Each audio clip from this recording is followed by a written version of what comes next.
and different little mini game shits. I've skipped a whole bunch of them though because Acheron go brr. Like I've never seen them on the map though. I weep for the departed. It is our fault. Still water.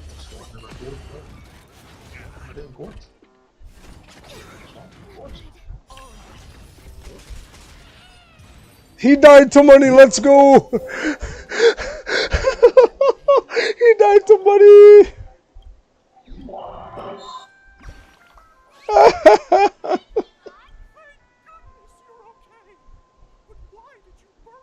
Clocky, stop sounding like that. I demanded.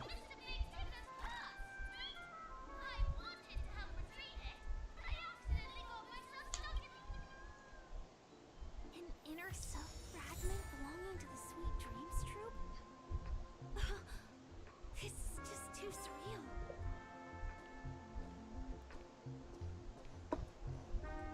Oh, I gotta go back now. Shoot.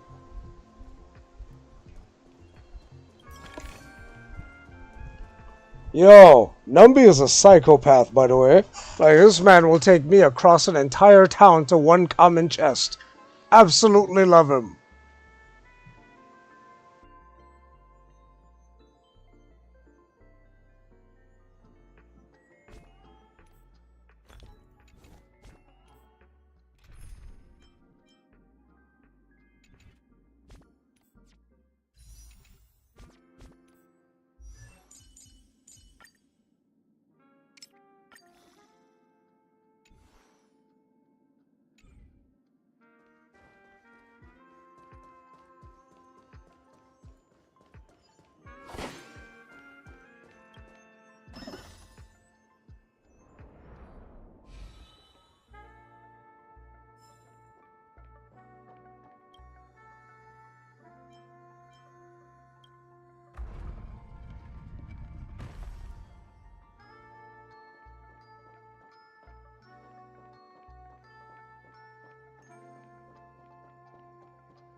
Stream forth.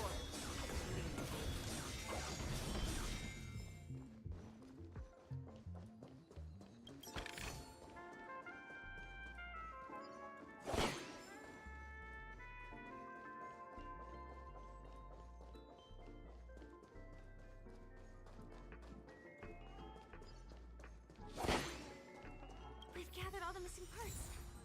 Let's hurry back. We don't want to keep Big Ticker waiting.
surge of joy! It's working! Tick-tock!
What's going on in here?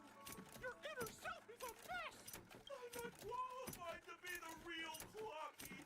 Just give up, Clocky! No!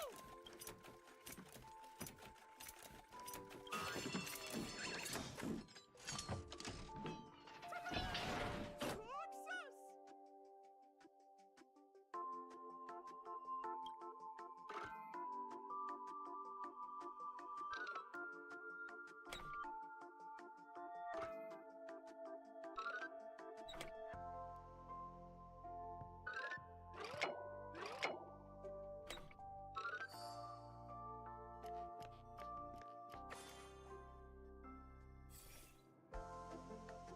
Oh, thank you, Clocky! If not for you, I'd never be able to connect with people like this! You helped me find myself again! No problem at all. As the guardian of Dreamville, it's what I'm here for. Tick-tock! Oh, my friends, you still have other important things to do, right? Go forth, my friends!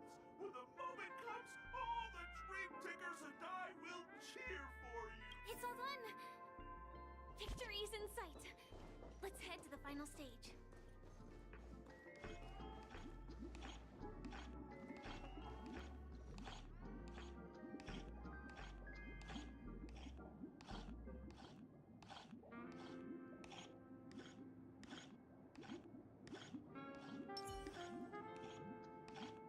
Quiet!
to the 33rd.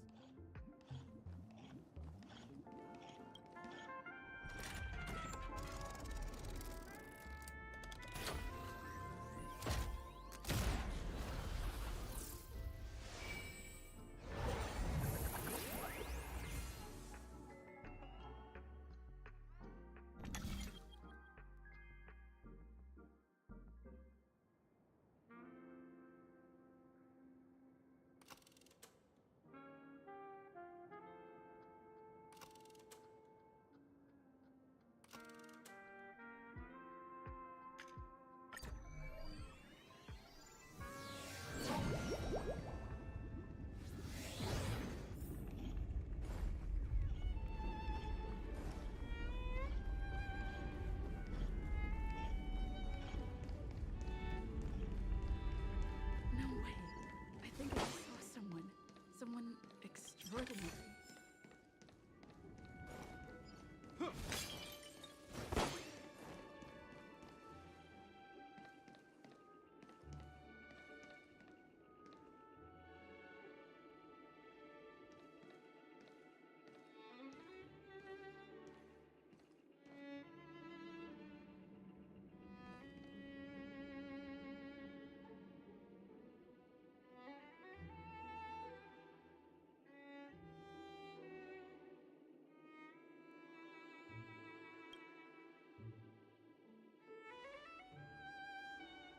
Are you...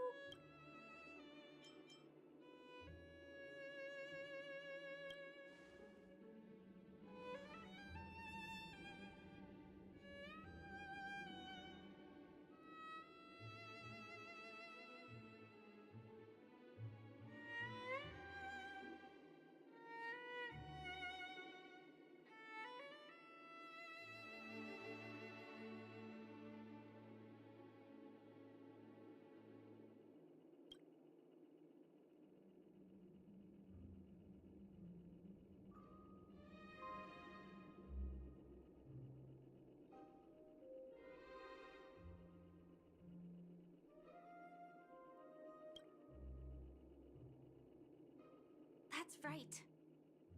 This magnificent dream is built upon the Stellaron and the countless sacrifices of...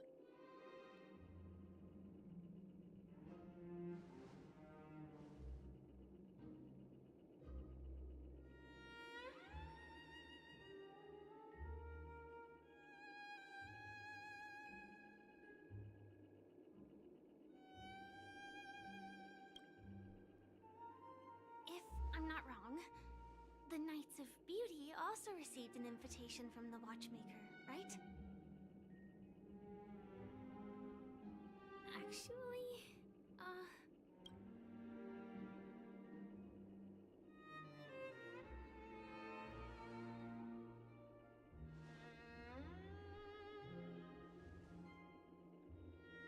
thank you, Knight of... In that case, let's make our way to the end. Penacony's really thronging with talent. I hope we make it in time.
Dream forth.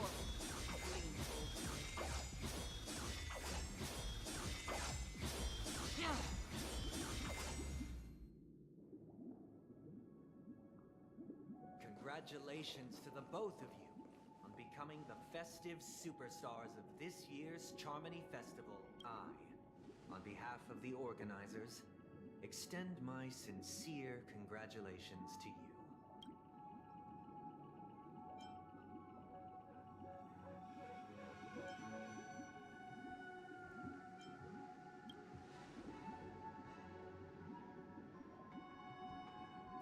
As previously promised, my sister, Mr. Yang, and I have met with the Dream Master. We delve both I and the Oak family cannot acquiesce. We acknowledge the perspective of you, Nameless. Penacony does require change, but not as you propose. The planet of festivities cannot and will not revert to a place characterized by chaos, disorder, or anarchy. Through your journey of overcoming obstacles, you must have glimpsed the essence of that era. The vulnerable ruthlessly eliminated, equality non-existent, common folk living precarious lives, eking out a dreary existence. Ultimately, only heroes like yourselves manage to achieve success. But I would dare ask, if you did not possess the special status of having a Stellaron, and you were but an anonymous and frail member among the masses, which Penacony would you prefer? A dystopia for the survival of the fittest, or a sweet dream paradise for all?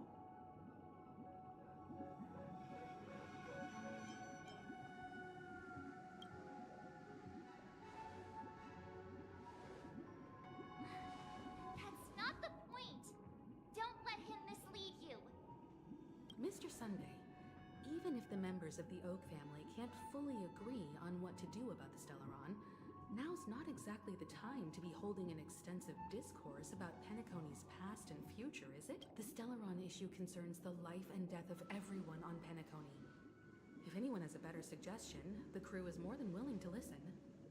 Also, it'd be best if this way we'll at least know what Welt and Miss Robin are dealing with, and the reason why they failed to make... Ah, Navigator.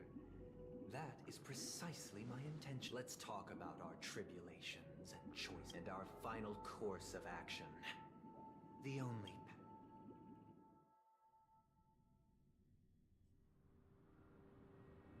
You mean to say that for the longest time, there have been scoundrels who would use the Charmony Festival that I have bequeathed to the masses as a tool to realize their ambition? Indeed, Dream Master. Once the Charmony Festival begins, the Stellaron's powers, along with the song, will be broadcast across the entire planet of Penacony. And then everyone in their dreams will be unable to awaken. This is indeed surprising to me. The dreamscape is maintained by the collective effort of the 5 families. Do you have any suspects? I'd like to ask, did you really not know of the Stellaron's existence? I would have never thought that the... If I have offended, the Astral Express extends its sincere apologies. But the current circumstances are dire and leave no room for meticulous inquiry. We're doing this out of... Dream Master, it's just to prove that the Charmony Festival has nothing to do with the Stellaron. Sunday, Robin, I've watched you two grow up and know your dispositions like the back of my hand. Both of you, right now, can surely be lauded as their most devout advocates. I already know your resolve. The magnitude of this matter is enormous and cannot be taken lightly. Since Mr. Yang has asked with such earnestness, I will personally... Someday, Might I ask you to beseech them to cast their light unto me, and question me in their stead, so that no lies may be concealed? I will do as you command. Robin, could I entrust you to be present as a... I will do as you... May thy will be carried out on earth, just as it is in the heavens. Oh, triple-faced soul, please sear his tongue and palms with a hot iron, so that he will not be able to fabricate lies and make false vows. Let us begin. There is nothing else to prepare. Understood? Question. Have you devoted your life to your god, never worshipping other gods? Naturally. Do you love your god as you do yourself? Naturally. Have you strayed from the path expected by your god, betraying their name? Never. Have you ever been inordinate with your asks of your god, coveting more than the foundation of the creation itself? Never. Then, a final question. Do you swear to fulfill all vows, past, present, and future? With the Eon as my witness, if I do not deliver on my words, or if I renege... They have seen your faith, and have endorsed your faith. Just a moment.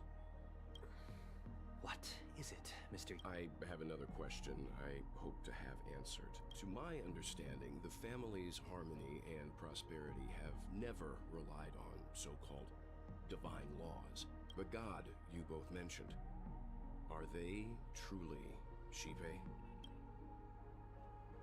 Mr. Yang should know that those belonging to the family toil together as if they were kin, embracing solidarity, such a delicate and complex symphony. Which other god? Perfectly harmonized. Therein lies the problem. It isn't an outsider lurking in the shadows who changed the harmony, but a dissonance that has surreptitiously emerged from within this very symphony itself. In the distant past, there existed an Eon. With one flick of the wrist, they crafted the laws of the cosmos. Their followers formed the Beyond the Sky Choir, spreading solemn and reverent hymns throughout the universe. Later, they fell. The route traversed by this Eon clashed with the harmony, ultimately being absorbed and fused into it. The chorus that once reverberated across worlds fell silent, and when it echoed anew, it was transformed into the hymn of harmony. Though an Eon may perish, paths with no masters still linger. In the all-forgiving harmony, echoes of bygone dissonance may subtly arise. Mr. Yang. Being overly astute can be a detriment, especially when you find yourself alone and without allies. So this is how it is. For the sake of our grand cause, Sunday, please afford these two an opportunity to rest. What?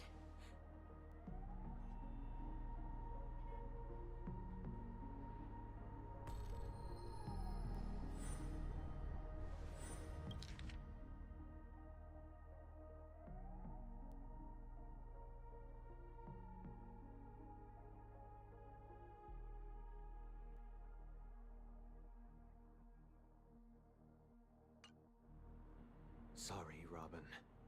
It's just you.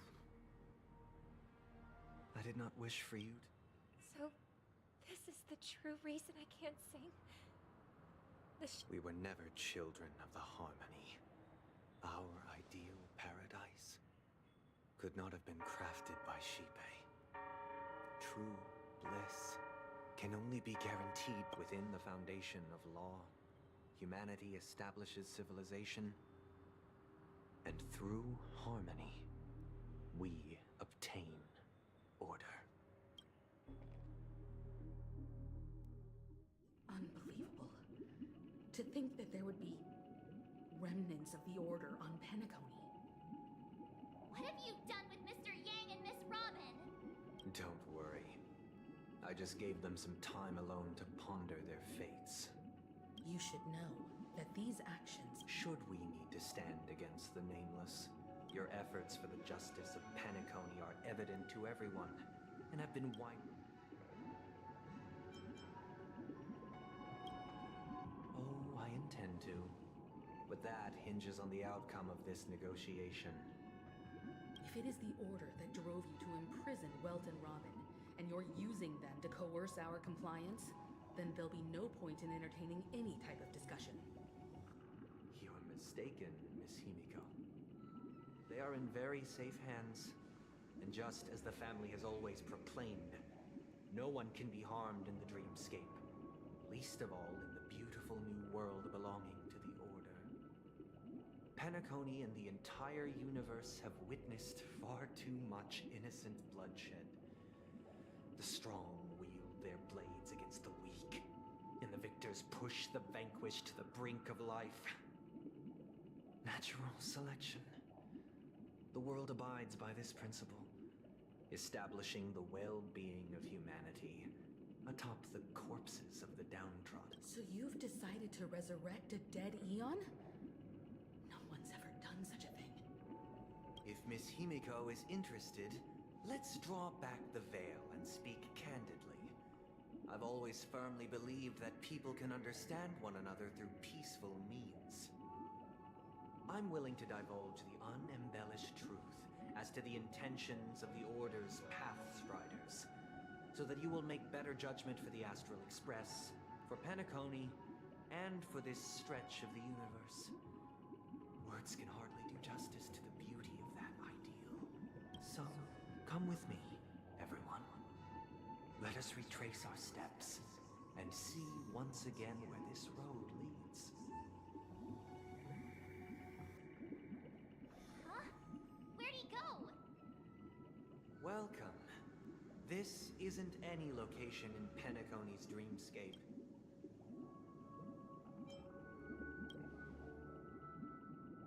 That Did you do the same to Welt? It's a tuning process. Stronger in effect and more draining on the mind. The tuning allows you to intuitively grasp my feelings. Now, everyone, please look at the huge screen. From this point on, you will witness the numerous decisions I believe after going through similar predicaments. You'll be able to better understand my thoughts. Let's begin. The first decision. A story about a baby bird. This story happened when Robin and I were very young.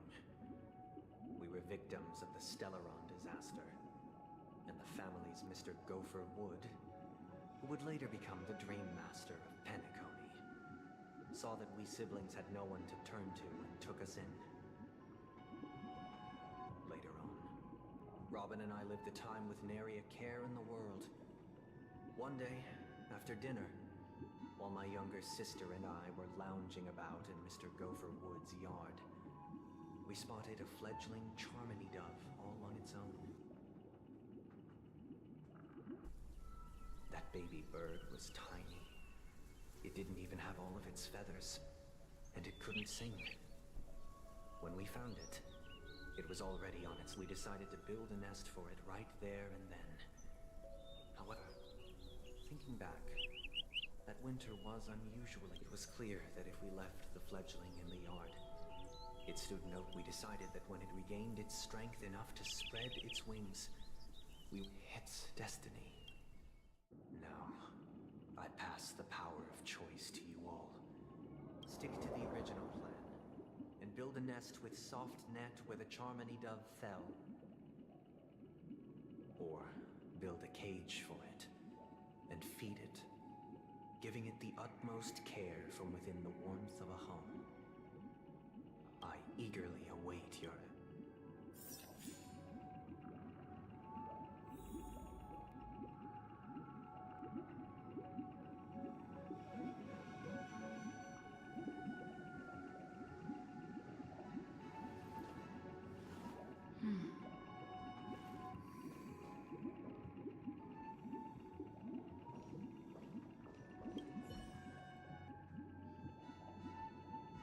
Looks like he really has no intention of imprisoning us. Back to the question.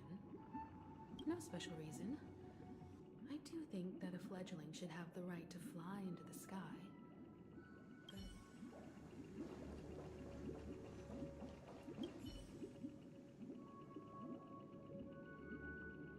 That guy just casually throws this kind of. If it were me, I guess after all, leaving it there, it's bound to.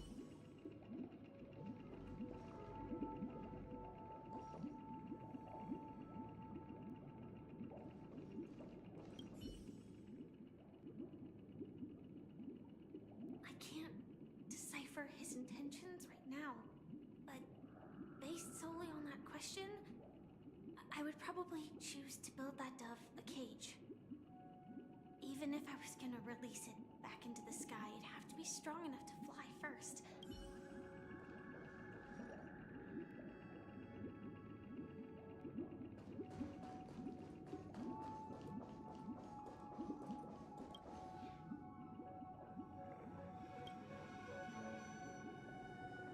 Interesting.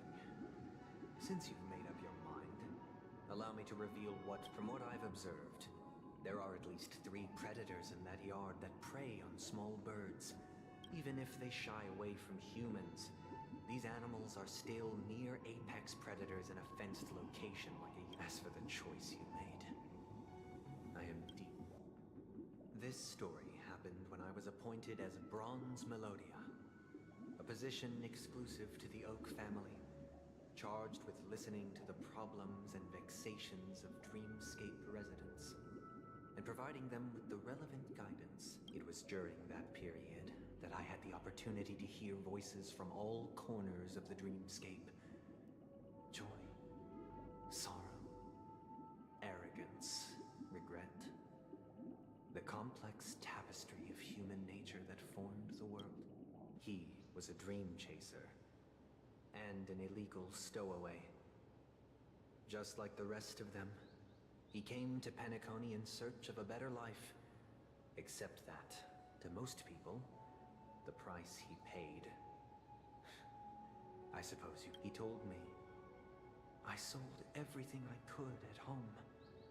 The house, the land, even his 2 children. He said he could not afford to raise them. He had a plan in place. He would buy back his children once he had made his fortune, and enjoy Penacony's beautiful dream with them. After hearing the Dream Chaser's story, I immediately appealed to the Bloodhound family to cease their pursuit. That way, at least he could live peacefully. But I'll tell you the outcome soon.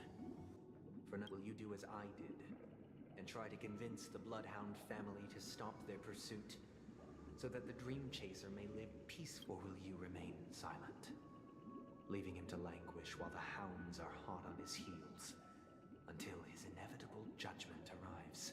I look forward to everyone's decisions.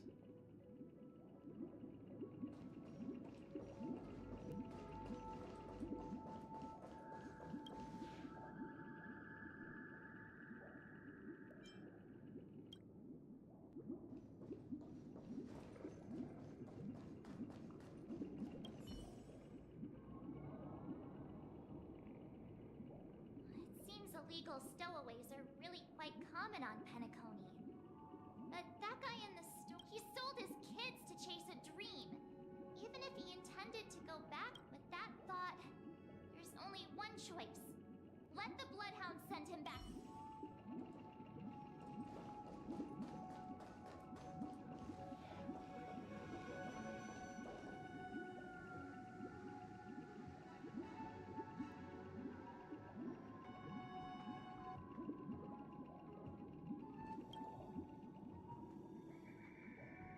I'm honored to witness you arriving at the same decision.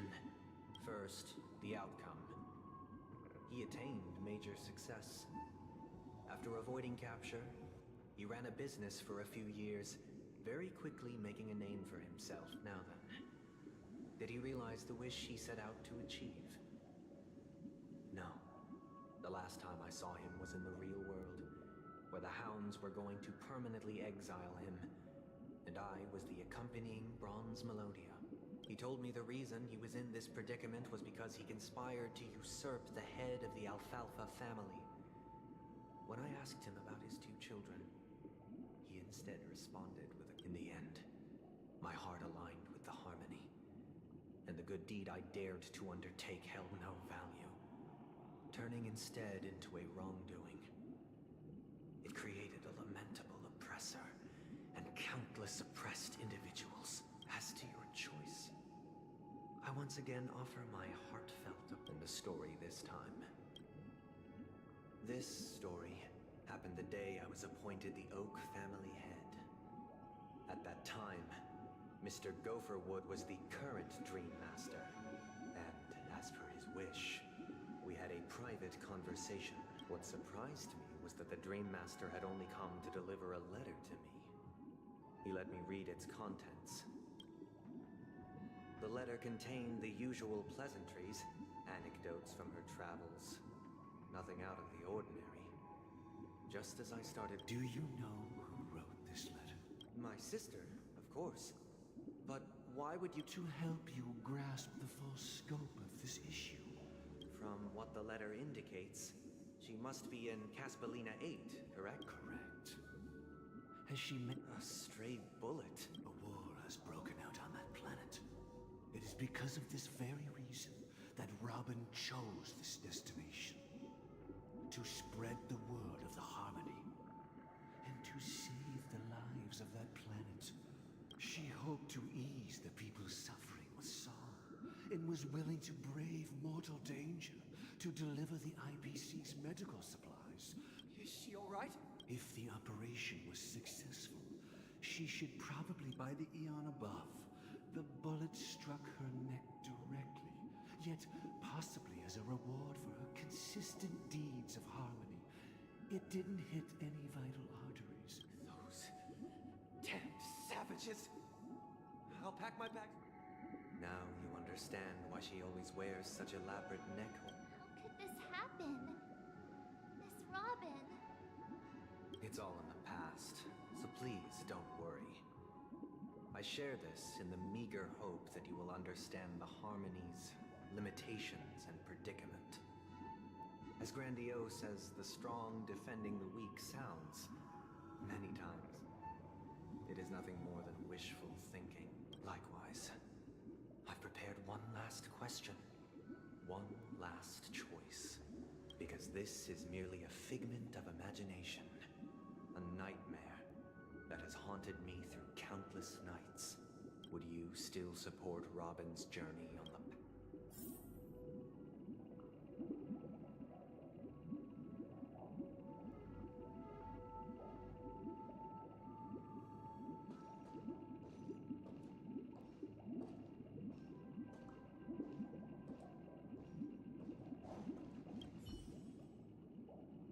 Can't believe that happened to Miss Robin. The strong defending the weak is a great mantra, but if I had to pay such a price, I don't know what I'd do.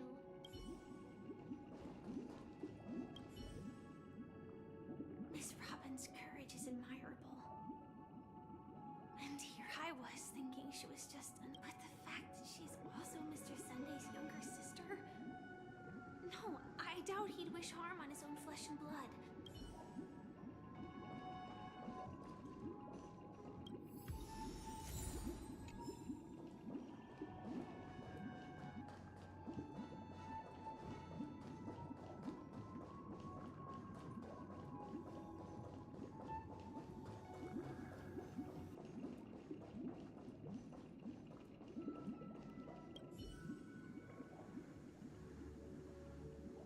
I often feel like I've dreamt of similar scenes on certain nights.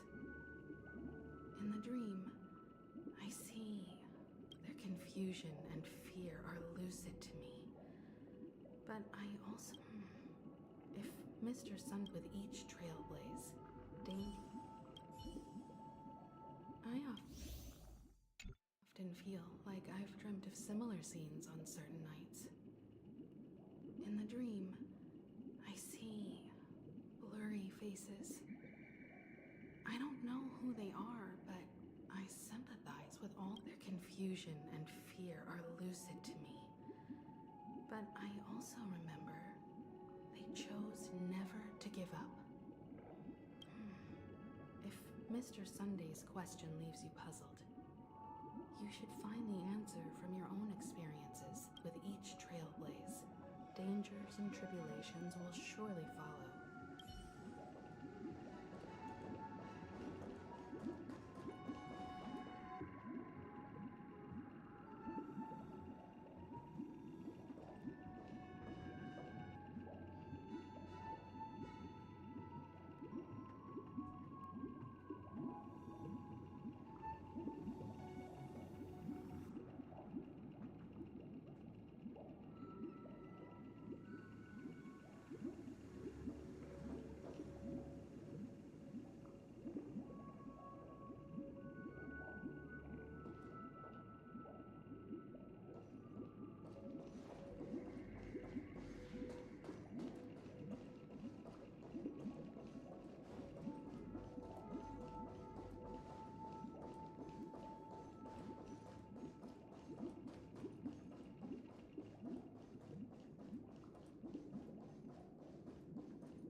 Now aware of everyone's stances.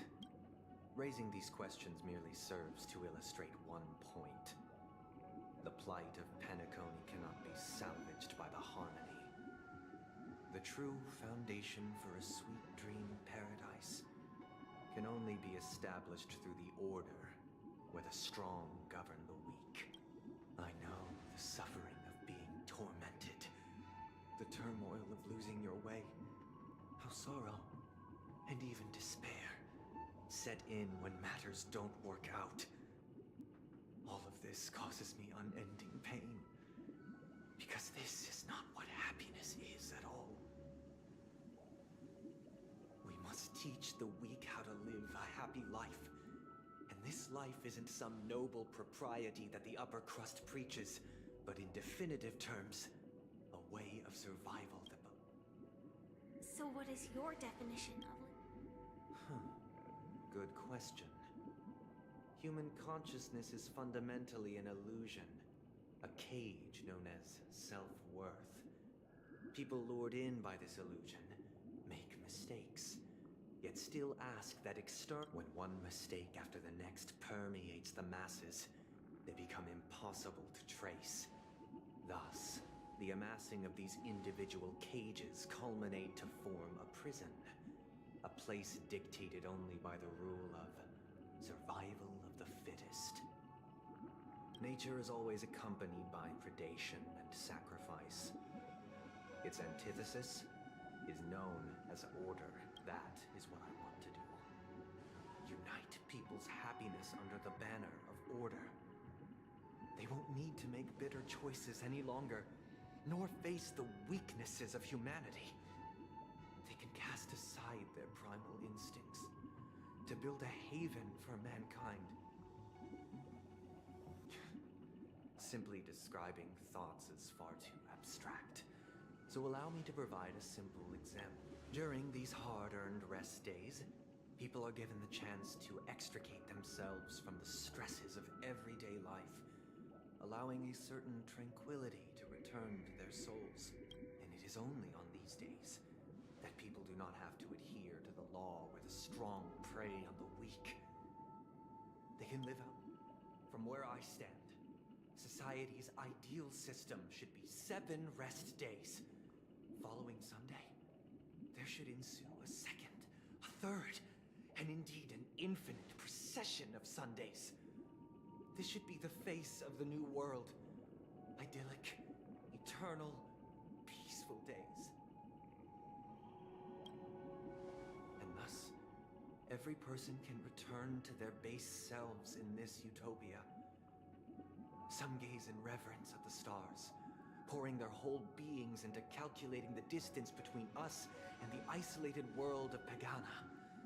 Meanwhile, some seek refuge in quiet corners, holding one another, unencumbered by the chains of unwelcome obligations.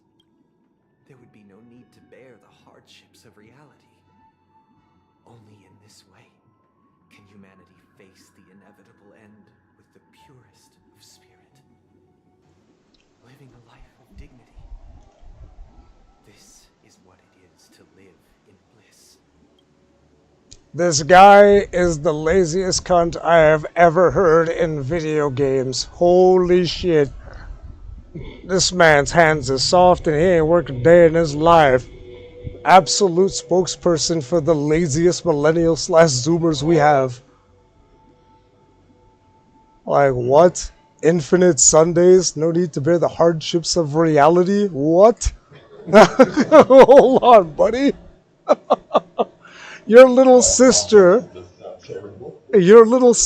who you call, like, you know, this little damaged bird damn near, had the balls to go sing in front of gunfire. What type of pussy shit is this that you're handing me? I'll listen to her. You who are stricken with entropy loss syndrome, you of all would surely understand this. Oh.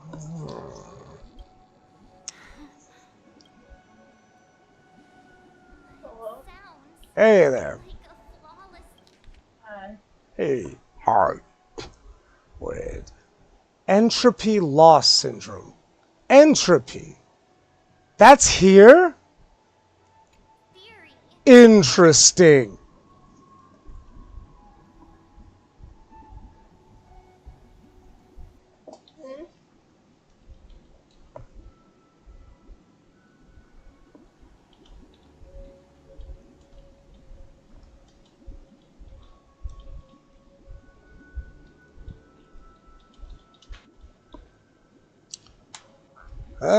All right.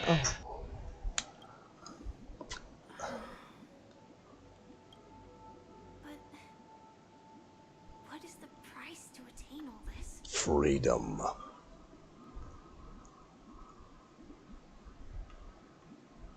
The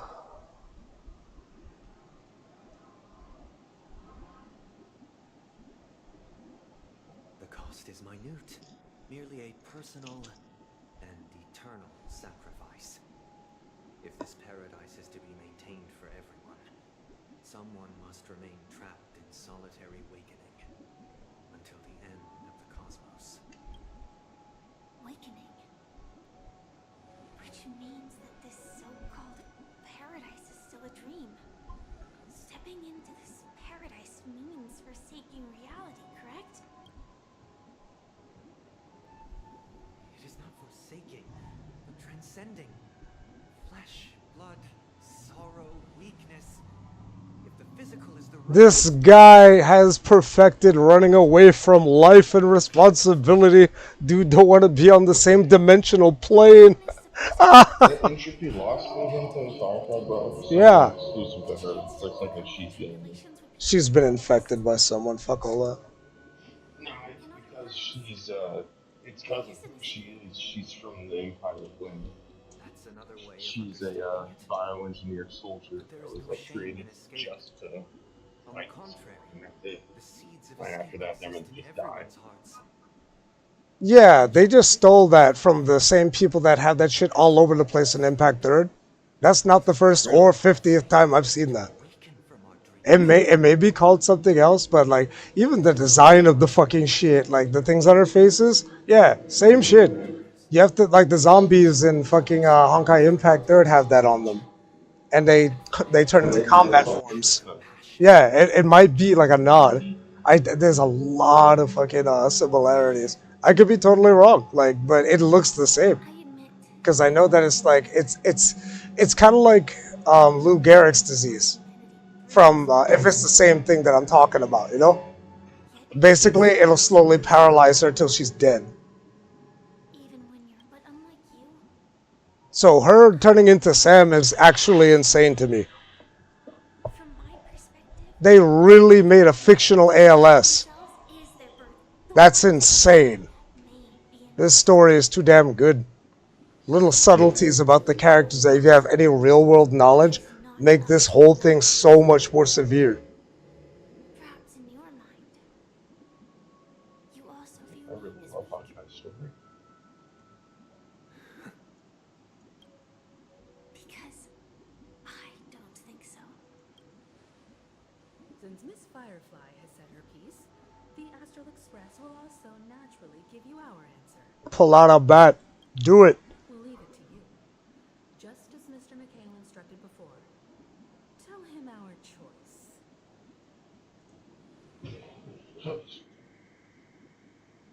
You know what would be funny? Tell him our choice. Screen crack, battle starts. Is this place? Does this place ring any bells, Misha? I don't know. But It's the realm within a dream bubble. This was left to the Astral Express by a nameless, but weirdly, when we entered it, it was completely empty. Dr. Edward from the Dreamscape sales store told me that dreams are formed from memories, and a dream bubble can't take shape if its core is empty. So I thought you might be able to help us in unraveling this mystery, Misha. As a hotel doorman, I don't know much about dream bubbles. But if you want to figure out what this mansion is, I'll do my best. I'm counting on you then. Himeko, I still don't get it. Why were you so sure that Misha had a connection with this dream bubble? I wasn't sure. It was just a hunch. But since Misha feels familiar with this place, my hunch might be correct.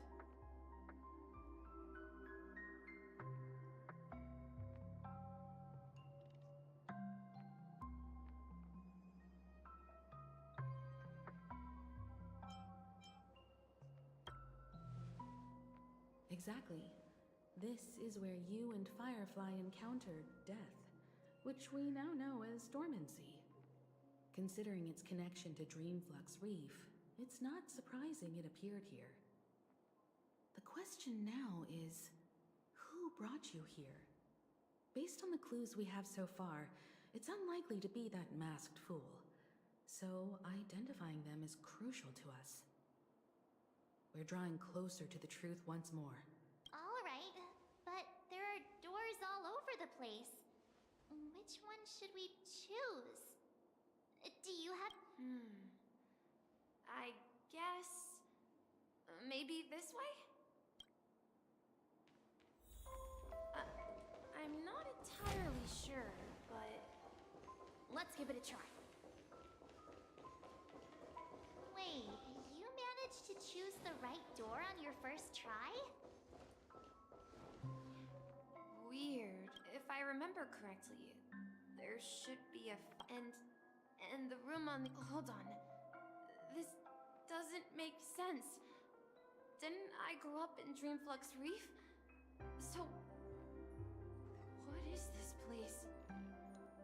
This could be a case of amnesia.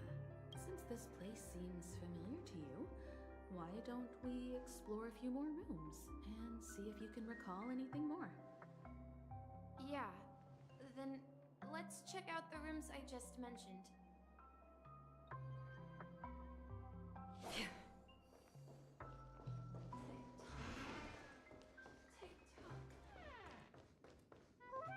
I heard some noises from the room.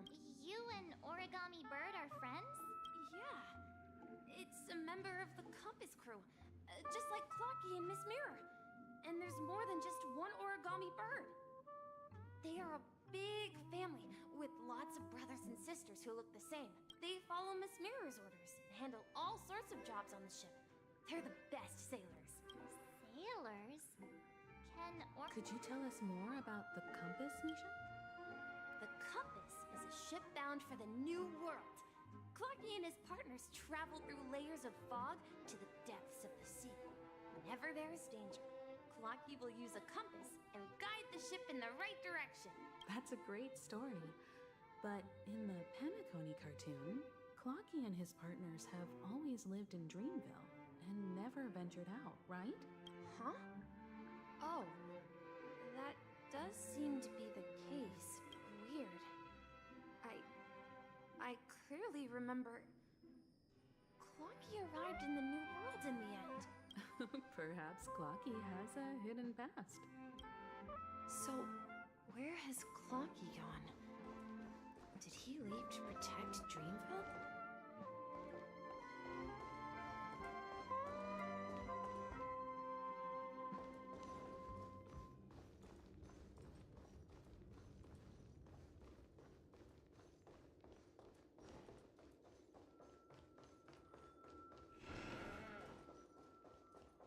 Stream 4. Mikhail, that's the name? Now, so who is he talking? I'm sorry. I don't know much about the Watchmaker. Anything special about that name? Mikhail? Grandpa? Do you mean you're the Watchmaker's grandson? But we haven't heard anything about the Watchmaker having descendants. And the name Mikhail is not rare.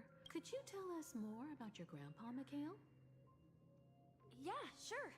He was a seafarer who fearlessly ventured into mysterious seas and storms. He was always on the sea and had lots of friends who accompanied him on his travels. He didn't want me to call him Grandpa because that would make him sound old.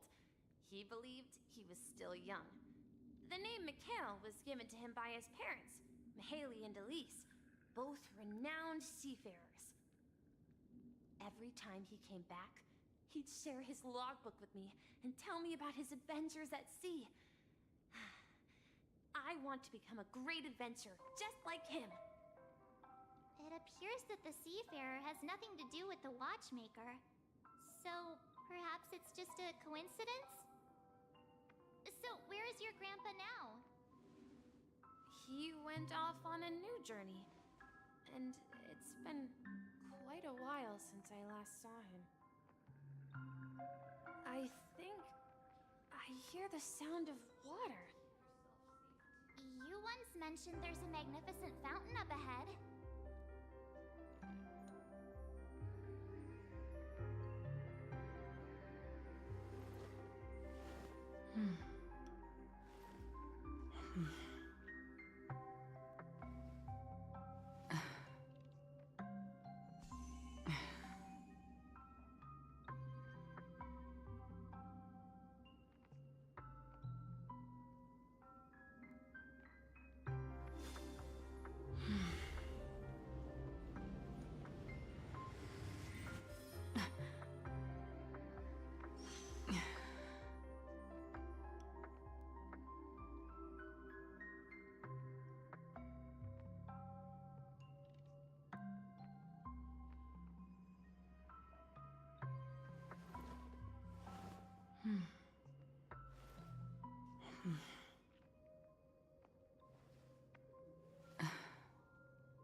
Stream 4. Look,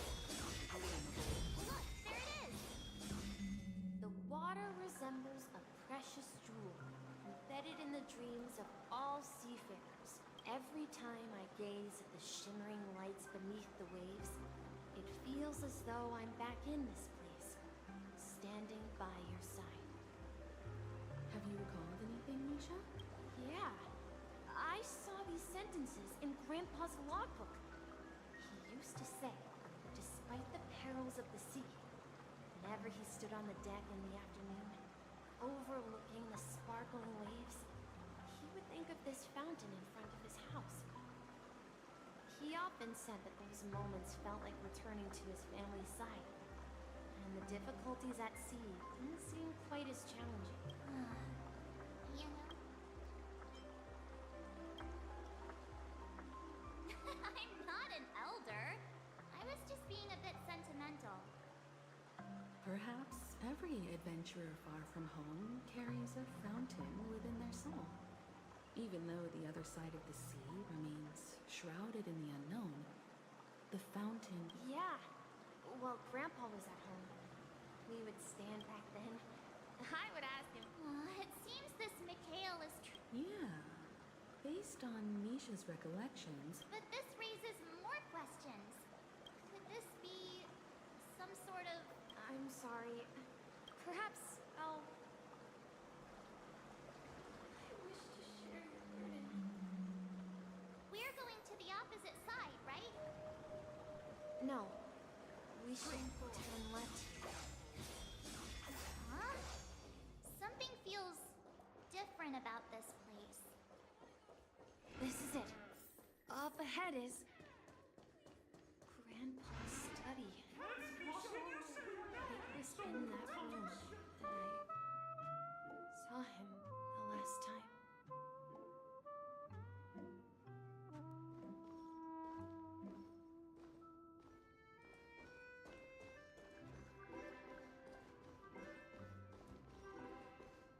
The atmosphere in this room... Misha!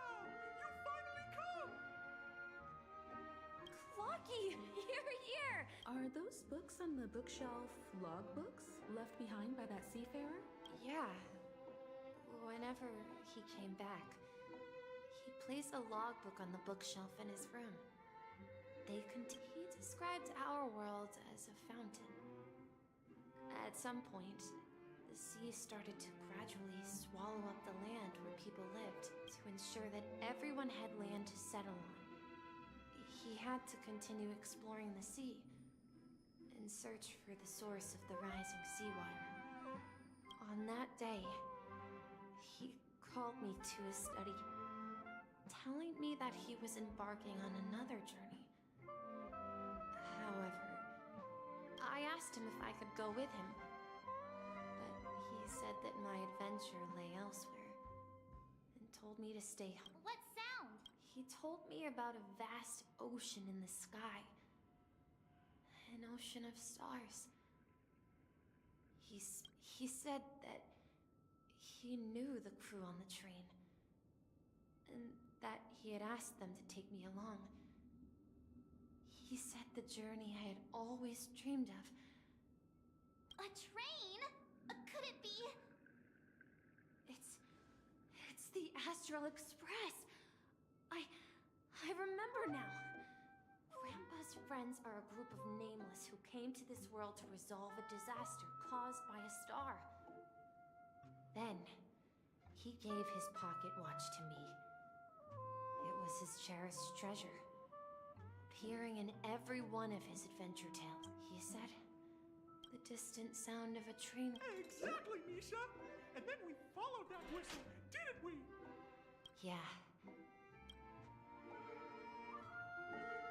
This is the dream jigsaw, right? So we're supposed to find the exit. But where can we find the last piece? Do you remember? Hey, the... Looks like we're just one.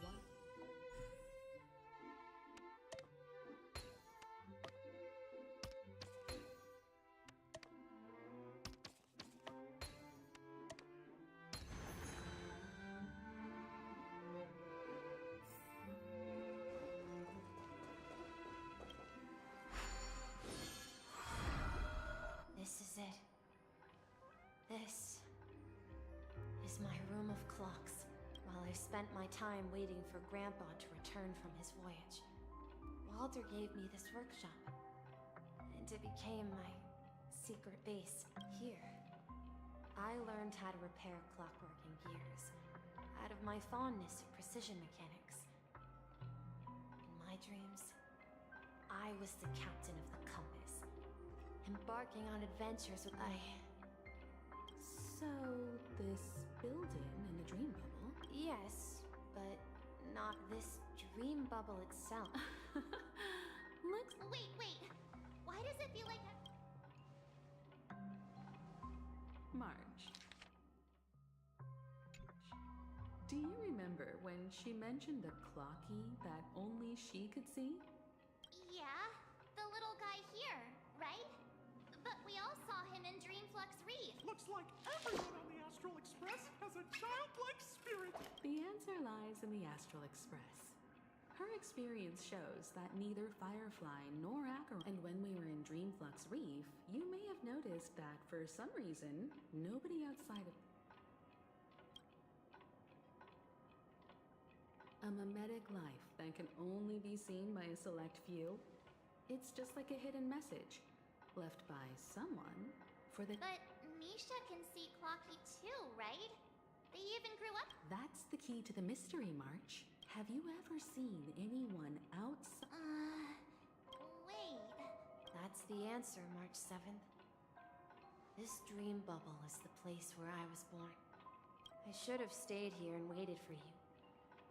But when reality and memories merged, I unconsciously pushed open that door and left. So it's not that the Watchmaker's dream bubble is empty, but and the whistle you heard was. That's one way to see it, but I believe they. How about we start with your. Thank you all for helping me rediscover my truth. I was born on Lushaka, in the Presmere system, adopted by seafarers Mikhail and Char. Mikhail, Char, Legwork. Or simply, Misha. If you prefer, you can call me by a more familiar name. The Watchmaker. So, you're. Unfortunately, that legendary figure. As for the child who has been with you, he's the innocent protagonist of Misha's childhood dream. A friend of Clocky, a young apprentice, and a future mechanic on the Express. And this also marks the beginning of his journey, devoted to the Trailblaze. At the end of the journey, I left this little flame, which I so cherished, in my deepest dreams, hoping to pass it on to the nameless of future generations. However, he somehow left the dream bubble and forgot all about his task. I apologize for all the confusion this caused. Because he was born with a desire to trailblaze, wasn't he? I don't think Misha has forgotten his role as a guide. He remembered it, and that's why he mistakenly appeared as a hotel doorman in her dream from the very beginning. The one who brought our unconscious friend here must have been Misha. If that's the case, we encountered the Watchmaker's legacy? Well, I have a sarcastic friend who says I always take big detours and end up back where I started. Perhaps that's what every nameless has to go through. But in the end, you found me. I'm sure you're all wondering what my legacy is. I believe my hound has mentioned the Stellaron and my wealth. If I may apologize, the Stellaron part is real. As for my wealth, I left my homeland as a child and embarked on the journey of Trailblaze. I traveled to various planets until finally reaching Asdana, where my friends and I built the original Penacony and fought for its future ever since. I've been moving forward all my life, doing what I could to overcome the obstacles in my path. But ultimately, my journey reached its end, and I left behind no possessions worth entrusting. So, if you ask what's left within this worn-out train engine that can be called a legacy, I suppose it's the things that are still burning in the engine's furnace. Now that you're well aware of the current situation of Penacony, I certainly hope that you'll help me get this world back on track. But I'll leave that decision to you. For the path of Trailblaze is never paved by others. All I have for you is a story and 2 gifts. I want to give you my pocket watch. It has accompanied me throughout my long journey, guiding that naive child forward, and has been blessed with the pen in my hat too. The one who navigated for me placed it on my head and planted a fanciful thought in my mind. Now, it's time for you to make your choice. Once you've made up your mind, open that door and enter the long dream of an old man. I'll be waiting for you at the end of this corridor of time. All right, everyone. Although I don't think anyone will have it.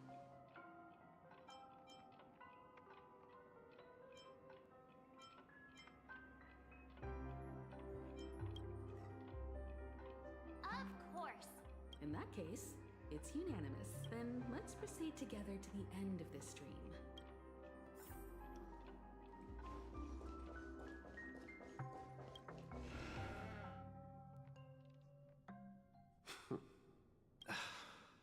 Mikhail, where are you going? Someone has to step up and save Lushaka. So why can't it be me, Misha? Please don't go. And if you must, please take me with you. Don't leave me alone. Even without me, you know how to proceed forward, brave Captain Misha. The compass is waiting for you. Haven't you always wanted to be a better adventurer than me?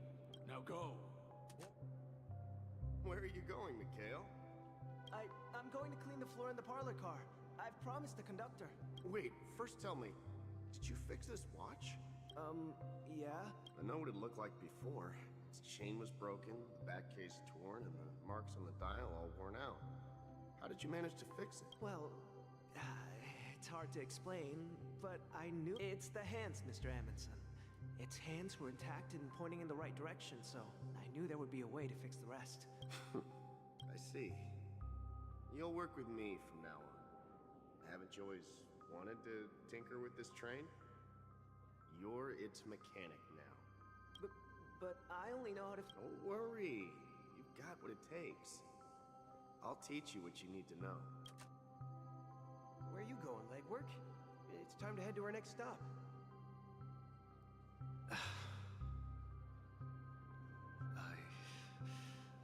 I'm staying in Astana with Rosalina and Tiernan.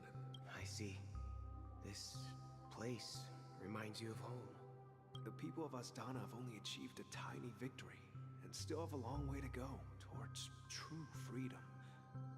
Hanunu needs us. Don't worry. Not all journeys lead to the stars. Even if I leave the Express, our path of Trailblaze will continue. Yeah. I knew you wouldn't stay on the Express forever. Leave in peace, my friend. And, take this with you. This is... When he depart, farewell, Legwork. Take care of Tiernan and Rosalina. And don't forget to... Don't worry, Micah. Just going on a little trip. Someone has to be at the forefront of the interstellar frontier, and I'm the only former Nameless in Penacony. So why can't it be me? Because you're all we have! Have you forgotten about Tiernan?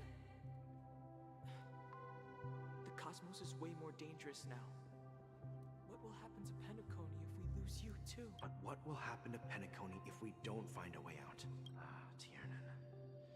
How could I ever forget him? I've spent... We Nameless won't stop. Don't worry, Micah. It's just a matter of getting back to my old profession. If I don't come back in one piece, then you'll become the next watchmaker. Where are you going, old man? Oh, you're here. Answer my question. What are you up to? Relax, Gallagher. I just came up with a great idea. Wanna hear it? Oh, come on! Aren't all your ideas just ways to get yourself killed? I may be blunt here, but You're the last remaining hero in Penacony.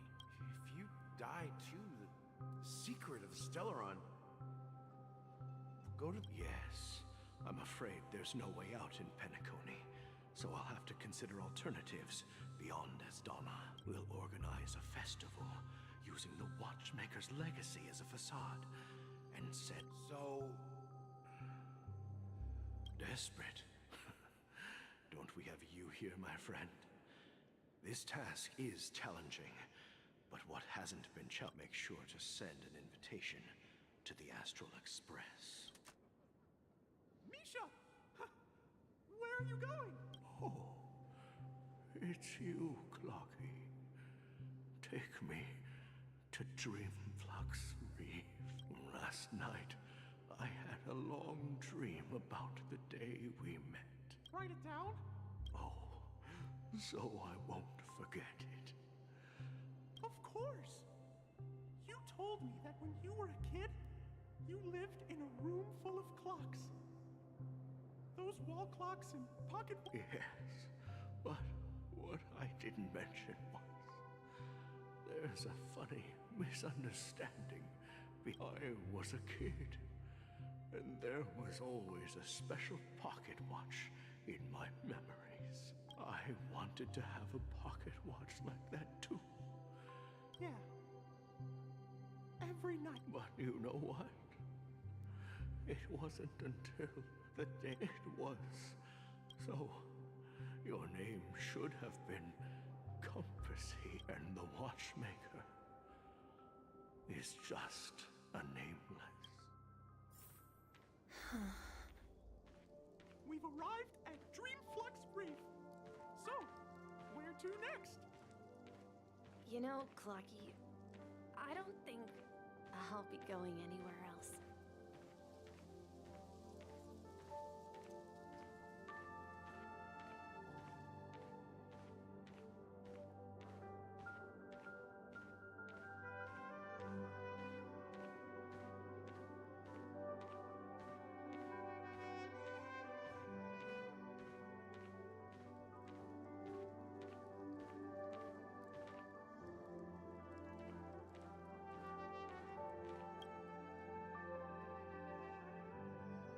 Traveled far enough. It's time for a little break. Oh. So, we'll set out again. When you're rested? No. I'll stay here. And then... this is where it ends. This is... where it ends? What do you mean, Misha? You told me that the trailblazing expedition would never end. Yeah, that's what I said. So now, it's up to you to decide your next destination. My next destination? What's that supposed to be? Misha? You're acting weird today. If you're feeling... No, I'm not feeling down. As for clockwork, yeah, it resolves all problems in this dream. So, do you know what clockwork actually is? I'm not... Well, everyone gets lost at times. They may hesitate and doubt which way to go. That happens in this dreamscape and beyond. But don't worry. Everyone goes through moments of uncertainty and hesitation. Eventually, they gather the courage to make bold decisions.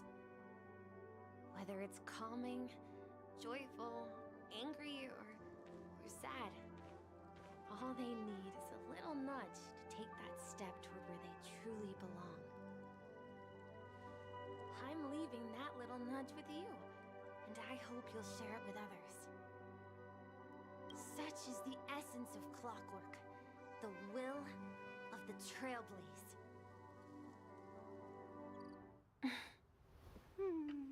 Laki's hands spin around non-stop, indicating confusion, frustration, and weakness. But ultimately, people still need to move forward. Just like your hands, always pointing ahead. This is where my journey ends. From now on, it is your path to walk. Trailblazing means taking paths your predecessors forswore and venturing even further. The Penacony in Mikhail's dreams does not belong to Order.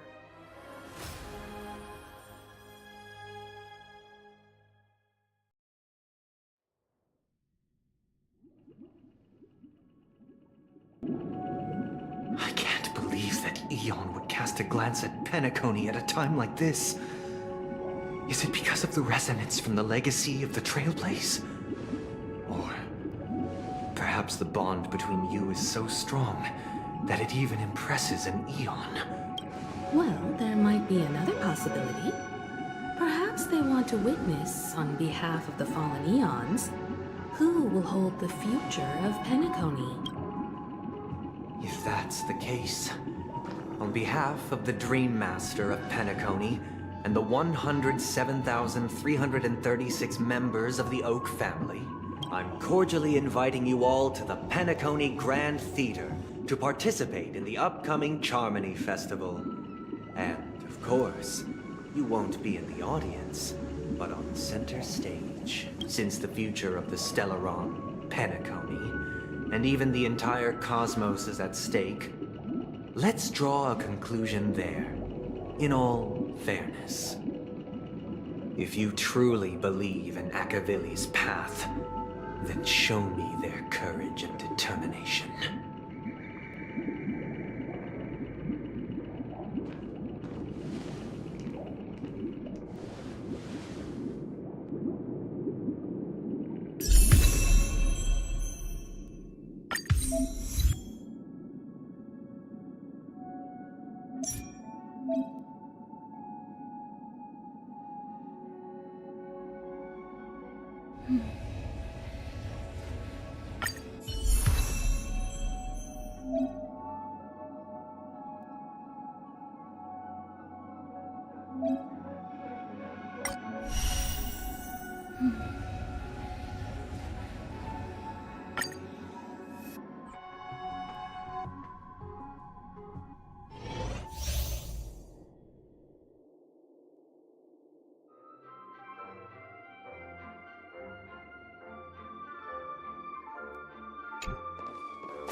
Please stay tuned.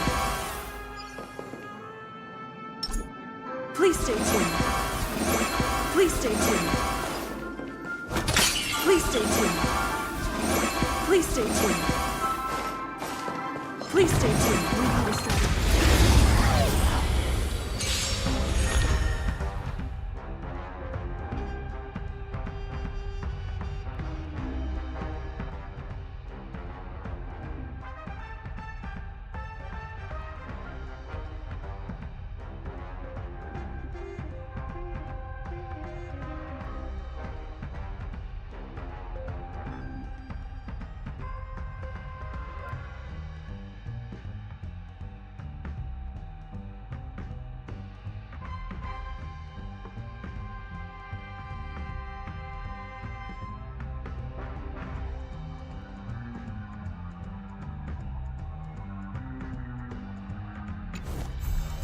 Time to test our rapport. Let's improvise. Enemy targets detected. Do you admit this crime?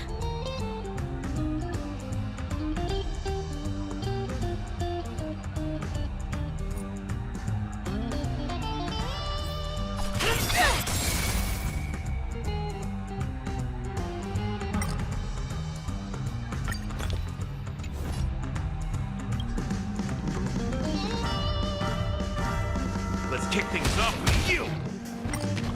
I'll catch up. Still do come true. The mood is set. Let the show begin.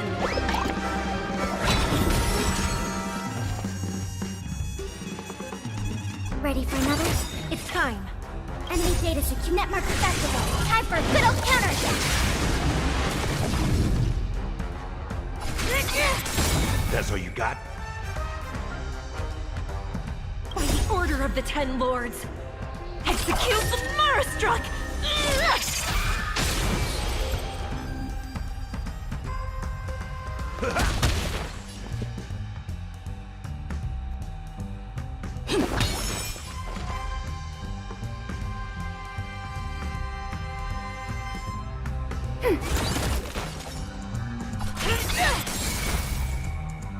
Time to mix things up. Great teamwork. Nice psychic, my friends. Indulge yourselves! Let's improvise.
I'm afraid so. This is weird. Aren't ARC villains usually plotting some dirty conspiracy in the end? But he actually said something like, in all fairness. Well, in my opinion, Sunday is deeply committed to his own philosophy and genuinely wants to prove that the Order is right. I sensed a strong conviction and a desire for dominance in him. Maybe he won't, that's why he'll give it his all in the up.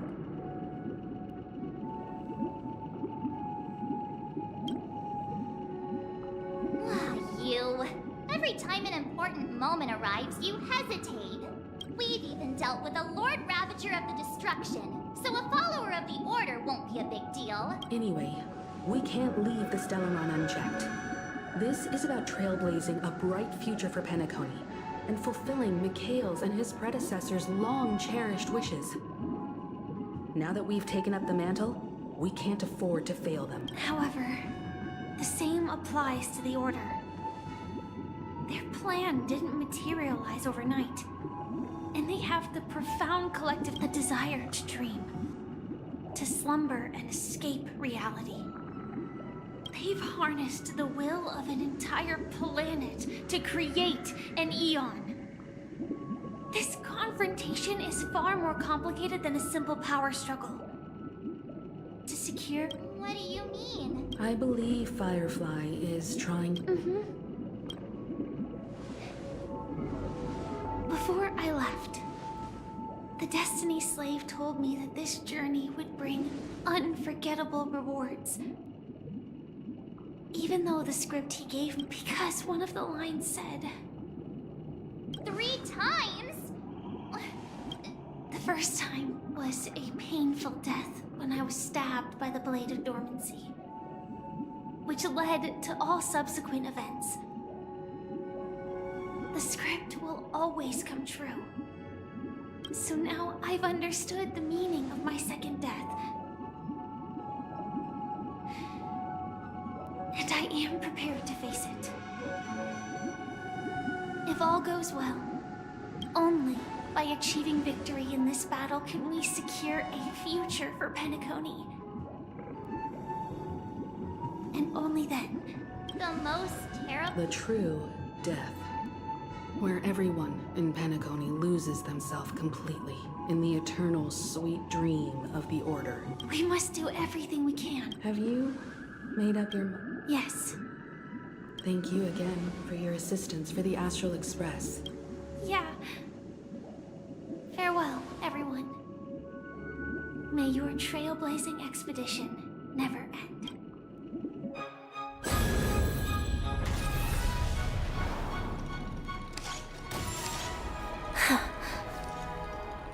I dreamed of a scorched earth. Everyone, are you ready?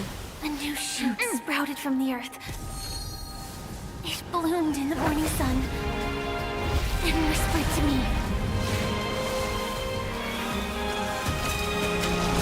Like fireflies to a flame, my biggest death.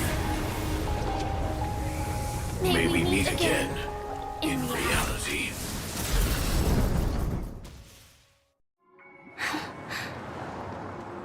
After today, Japella's name will disappear from cosmic history, and the Everflame Mansion will take its place. In the not-too-distant future, you'll receive an invitation. That's your next stop. Land of the Dreams. I hope you find whatever you... You mean? Silverwolf told me about it. It's such a shame that it's not part of my script. Well, I want to live. I'm never afraid of death. The opposite of death is eternal life, and that's something I'll never desire. People die. And we have... Do you exist just to perish? Are you not the same, Blade? The end you desire isn't... If I were to die now, I would only be a weapon. Though its definition escapes me, isn't this the answer that ordinary people look for their whole lives? A name that can be carved onto their tombstone. A tombstone that belongs belongs to me once bore the inscription Glamoth's Iron Cavalry.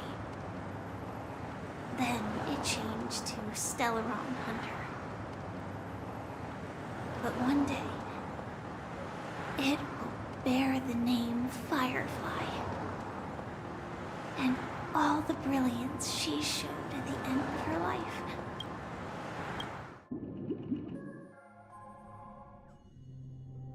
That's quite unexpected, old man. Who would have thought your crazy plan would actually work? Do all you nameless fools just act on a whim? I can sense that this false sweet dream is coming to an end. The Nameless may be young, but they had the ability to achieve this goal. Just like you did in your time. It's a shame you won't be Oh able to shit, see that it artifact firsthand. set is this damn order set. Maybe I won't either. Once something fictional is seen through, it ceases to exist. Yeah, not just those Nameless. Even Mr. Wings is just like you. Stubborn, won't listen or give up, no matter what. Well, fate is unpredictable, I guess. If we weren't bound by those cursed paths, maybe we could have had some good talks. But in the end, we managed to do it. And now we can find solace. Remember how those idiots cursed us? They said, "Go to hell, you worthless traitors." Well, I don't know if they really meant it, but if longing for freedom means going to hell, then I'll be joining you soon, you old fool. Let's get together and have supper again in hell. Oh, I almost forgot. There's one more thing. Here's to you.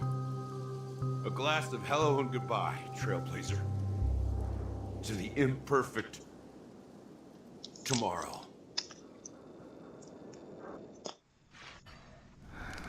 It's warm here, isn't it? You're lucky to have found shelter from the rain. Let alone fresh berries in this desolate place. I was just following the scent of life.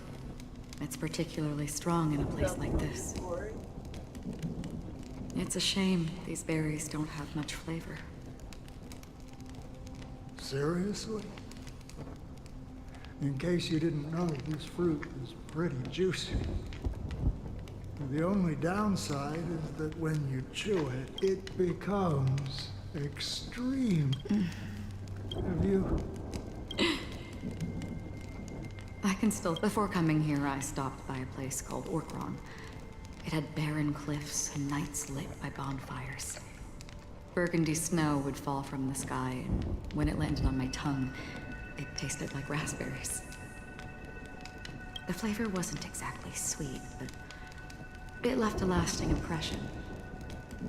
When I think back on my past, I realize that what's tying everything together isn't the big events, but rather these small yet unforgettable moments. Don't worry about it. Losing oneself is a reality that every self-annihilator must face. At least I haven't completely lost my senses and memories yet. Well, congratulations on adding another footnote to your journey. By the way, are you always alone? No, I had a companion in Orkron. She's a short, nameless girl who aspired to explore IX. She always said she'd walk a path deeper and farther than Akavilis. She became stagnant water. Well, condolences. I don't need them. The girl left with a smile. She never regretted her choice and most definitely wanted me to say goodbye with a smile. that's proof that you're grieving for her. Or perhaps I'm just afraid. Afraid? I rarely sense that emotion from you. I'm afraid I'll forget the 30 days I spent with her. just like all the other days in my life. I fear that those vivid red memories will fade away too. There isn't much color left. And besides this faint, warm red, there's almost nothing. Hard to imagine. A ranger accustomed to bloodshed, destruction, and chaos finding warmth in the red color. Because I have experienced this warmth many times. Long ago, I promised someone that I'd bring it to more people.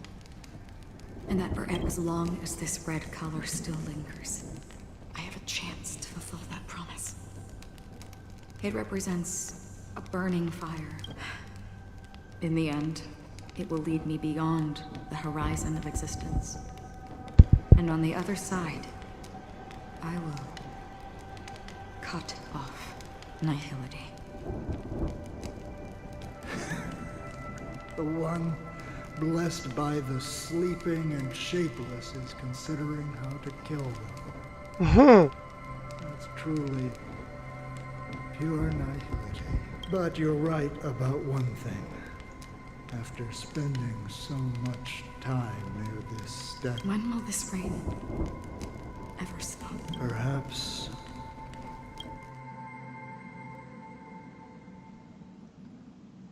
Have you heard of a planet named Biari Scamandros, Dan Heng? It's one of the Paradise Kingdoms under the influence of the Harmony. A sought-after wonderland for the inhabitants of the Dardanu Major and Minor systems. Half an Amber Era ago, the family held an unprecedented festival there. And after that, everyone on the planet became part of the family. Do you think the same thing will happen on Penacony? Yes.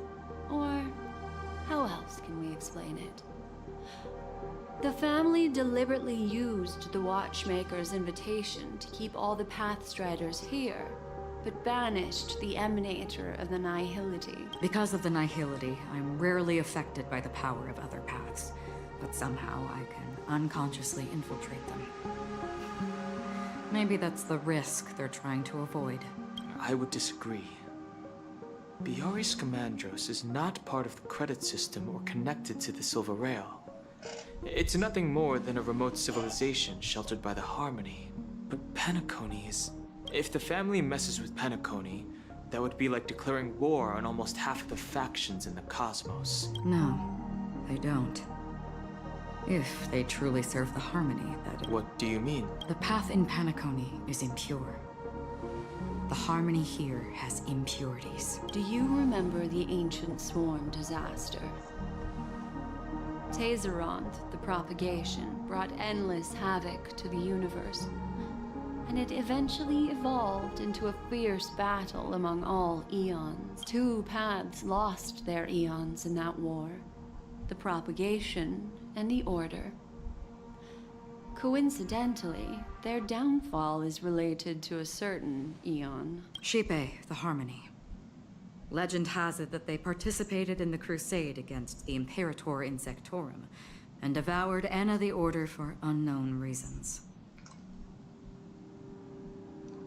What? Oh, so that's the side of it that they know. Okay, I'm like, what do you mean? We just went over this. Oh my god, this is kind of good. Holy forgaroni.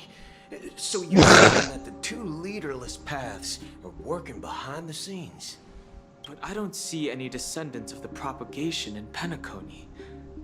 Could it be that the remnants of Beyond the Sky Choir are hiding within the family, trying to resurrect a fallen eon?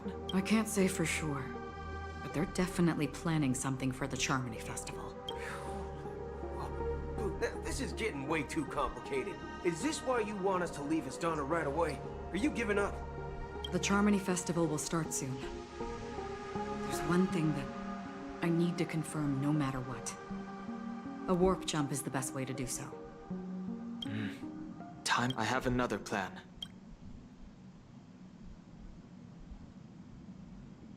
Hold on. Are you thinking of using the Jade Abacus of Allying Oath? Exactly. the assistance from the lawful Cloud Knights would be enough. Think it over carefully. I have considered it thoroughly. My companions are...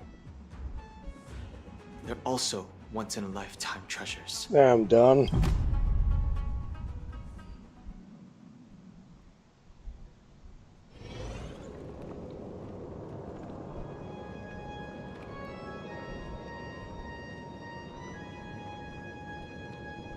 Are you the only one here, my child? The Nameless is quite the diplomat. Our secrets have spread like wildfire within the family. And this is a crucial moment for us. So, where is the chosen one who harmonizes? Very... What do you mean, Master? I'm right here in front of you. You know, she was supposed to be the star of the Charmony Festival. In our plan. But the plan has changed. As her brother, I know she doesn't want to sing for the Order. So I'll take her place. You've always been wise beyond your years. I'm sure you understand the consequences of your choice. If you consider this a betrayal, well, there can't be two suns in the sky. I'll step up and take down the other sun if necessary. Do you believe in karma?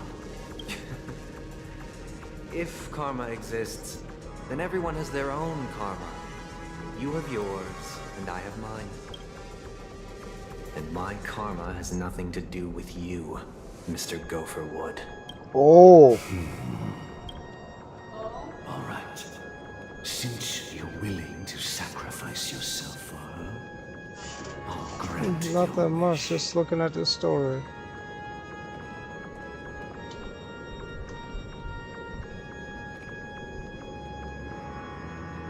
Wow. I'm still mad they called him Gopherwood though. Like, sheesh, does everything have to be a religious reference to this guy? Oh, right. I know this might be sudden, but apparently Gopherwood was the type of wood used to construct Noah's Ark. Every single thing about these idiots is some religious, like, thingy. Reference. You can read about that shit, Genesis 6:14, apparently. Yeah. Like, Noah's Ark is called the Ark of Gopher. You and your sister were born as twins of the Order. And one of you is destined to follow this path to the end.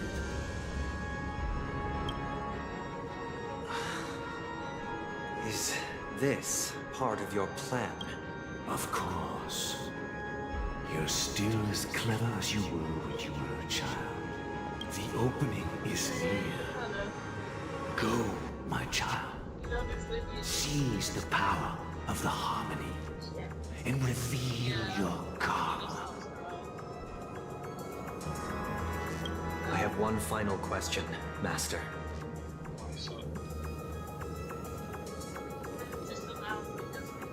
Why did you choose to bring the Order to Penacony? Wouldn't it have been better to choose a desperate world instead of a city filled with hope and dreams? Why? It's for justice, my child. If we lose justice in our hearts, we'll make the same mistake as the Harmony did. So, it's not you who manipulates the dreamscape with the Stellaron, but... Well, that's where our conversation Oh, wow.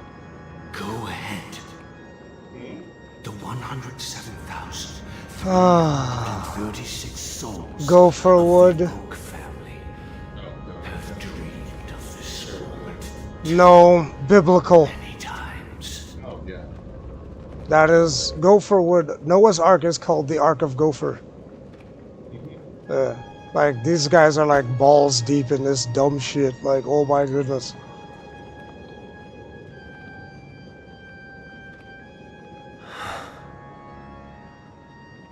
I shall ascend to the heavens, becoming the scorching sun. Bathed in my light, my people shall flourish, while all evil shall be eradicated. Yeah. This 2 is system the hours till interior Charmony of the Festival. Penacony Grand. It's quite exhilarating to be flushed into the air by Soulglad. But why is the venue still closed when... And not only that, the entire theater.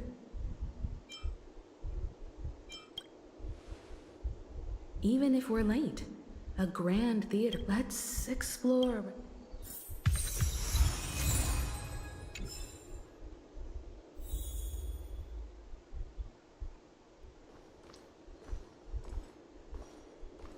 Memory zone. Feeling lucky. Feeling lucky. Feeling lucky. I'm with you.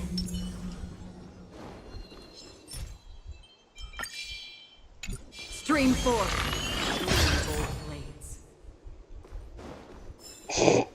Yeah.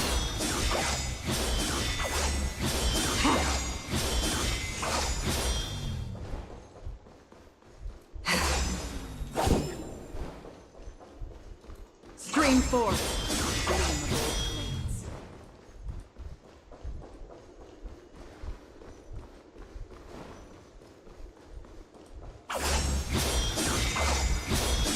The atmosphere here is so creepy and unsettling. Even if there's no audience yet, there should be some staff around. Why is it so silent?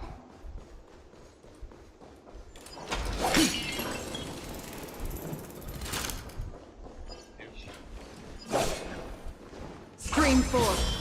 Gleam of old blades.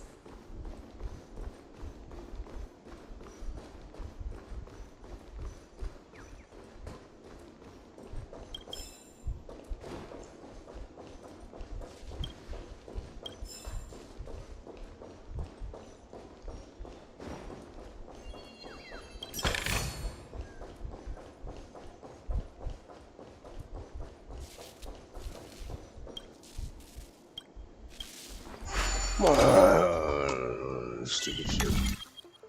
How y'all do that clocky puzzle shit on controllers is beyond me. Absolutely infuriatingly slow.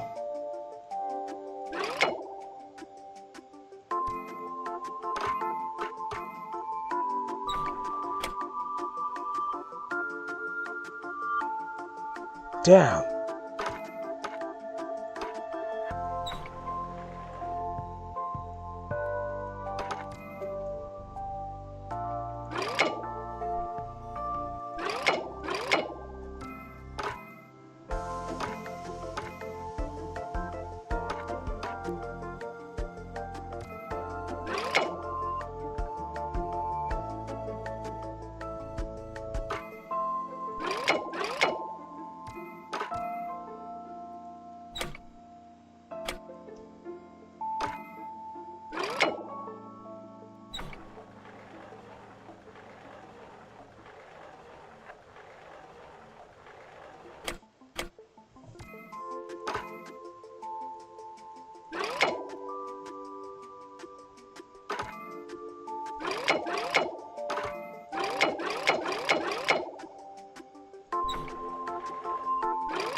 What? Oh, right, you're talking about that.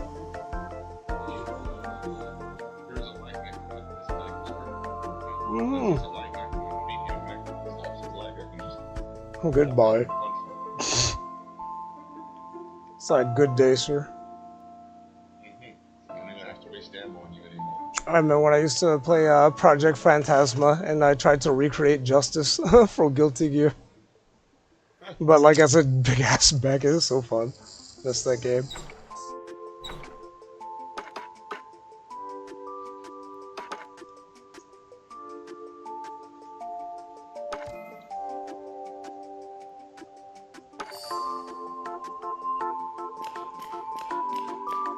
Yo.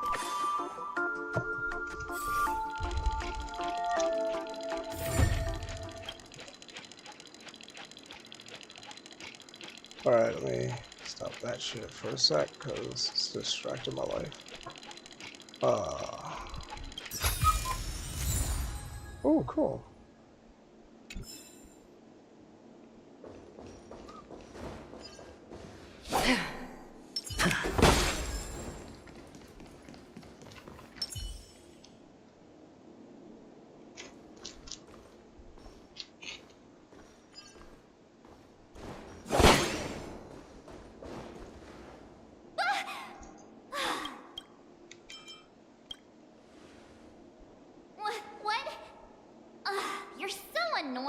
Are these puppets part of the stage setup?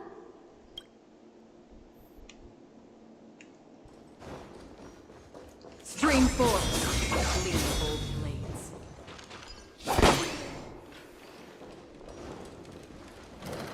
Something feels... There's no other grand theater. Sunday's messing with us? My apology. I'm waiting for you behind the curtain. Following the Asdana tradition, I invite you to enjoy us. History is a mirror reflecting the universe's true essence. Let's use this opportunity to delve into the rich history of Penacony and the eons. Within it, naturally, the future takes shape. Let us commence with the dawning of the world. After the Dusk Wars, darkness veiled the sky, and chaos consumed the earth. Yeah, whatever, dude. I just wanted my goddamn box. Order emerged. Anyways, okay, that's cool. Oh my god, so much shit to do. Destined to restore all existence.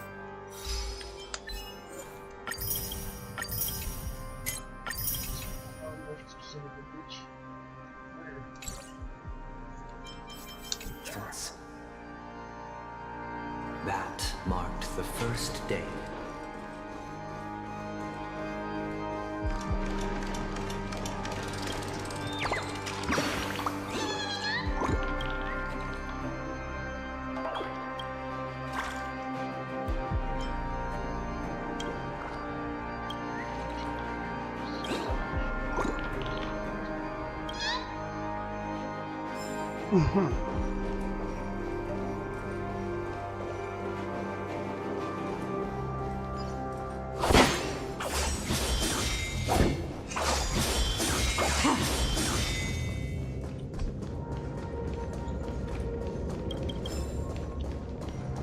They gathered nebulae and forged them into picks, thus creating a grand lyre with black and white keys.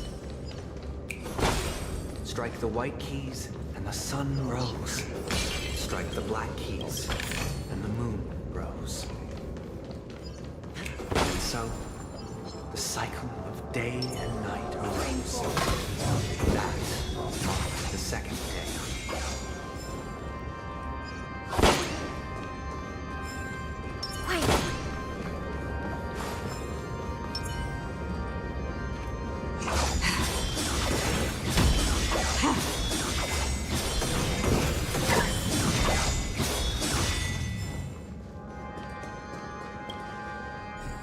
Showtime da.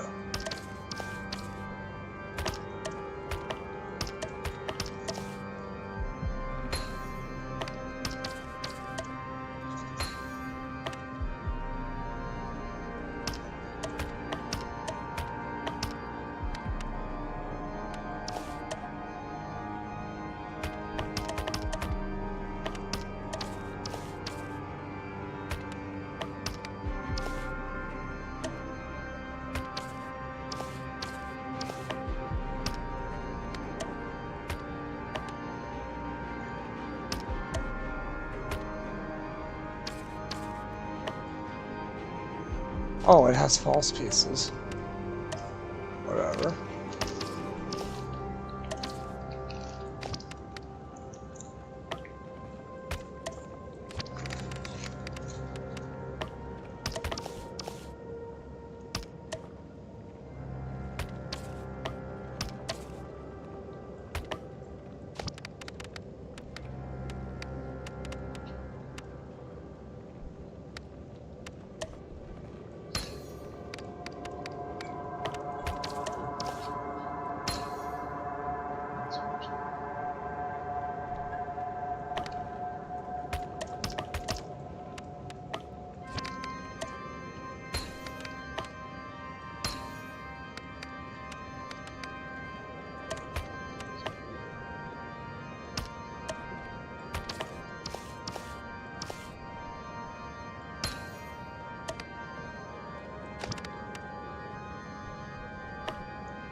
Give it a shit.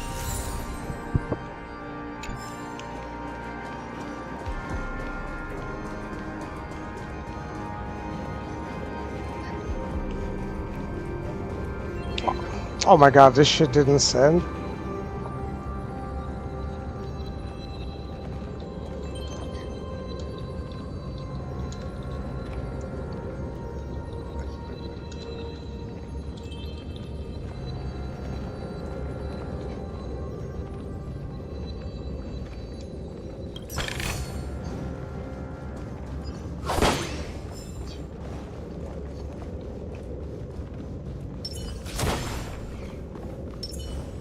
Stream forth, gleam of old blades.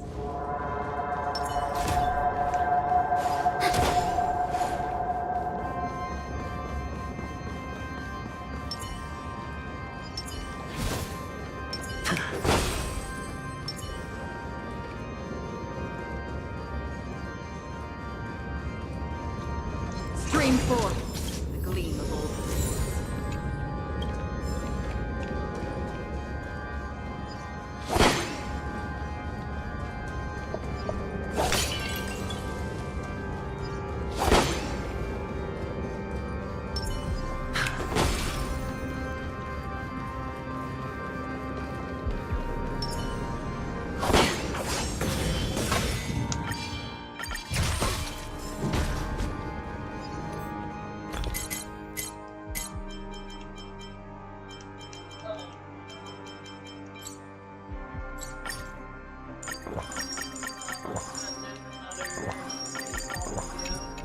Oh, what? Oh no, he uploaded another one. He's actually playing the crap out of it.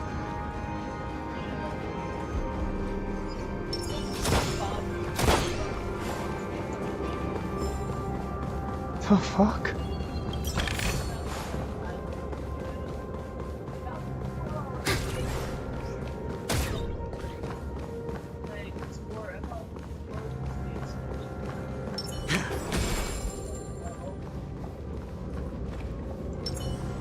Stream forth.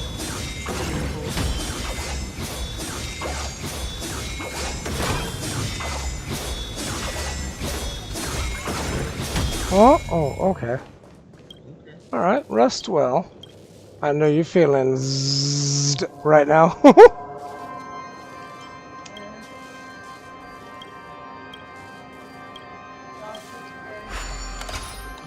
Love you. Good night. How do I do this? Fucking clock you, stupid ass.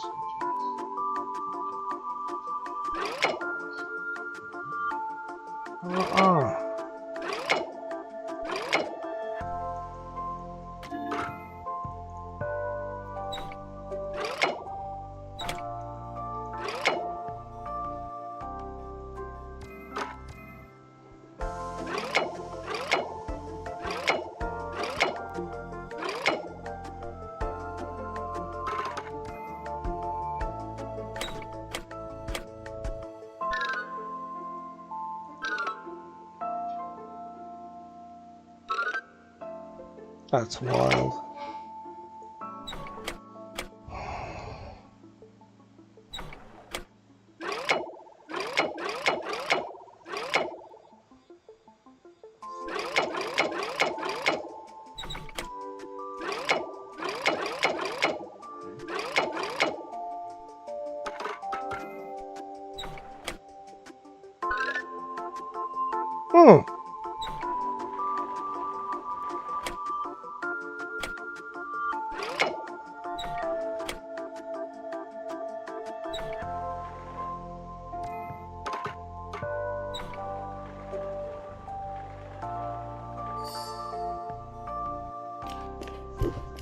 I'm just loving how Acheron's saying, yeah, I don't feel like waiting for the fight. I'm just going to carve through all 9 of you. Like, like, I've literally saved at least a half hour in this one room in seconds. Alright, you know what I mean? Like, alright, she doesn't have to be so mean. Oh, who died? Oh.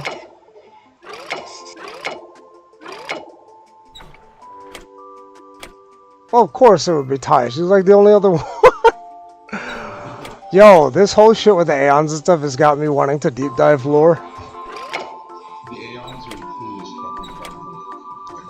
fucking thing. The concept of paths and everything having supernatural effects is wild.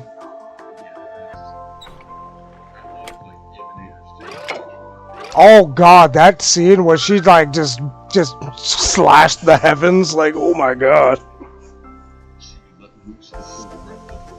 I was over there like, oh, so that's why people need her. I'm like, oh, mama hit so hard. I don't know.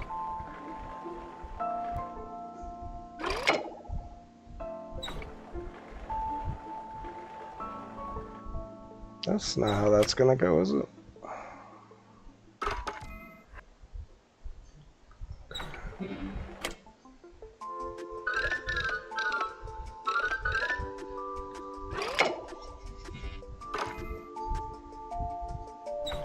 Well, that's interesting.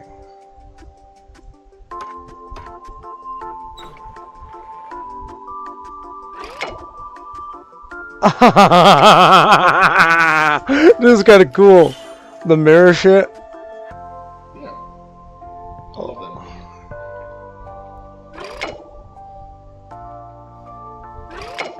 Right. Yeah, this shit's cool, man. Like.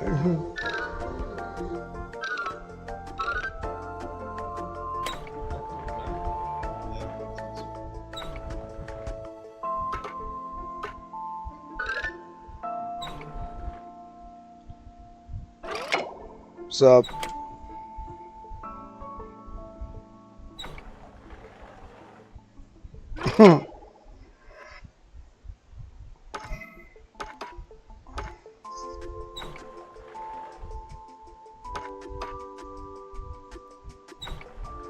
No, that's too fucking high looking. Ah.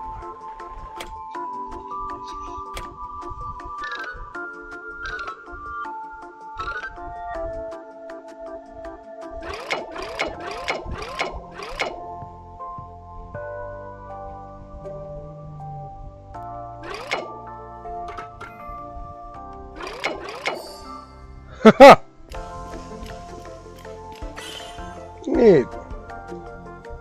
Final round and shit.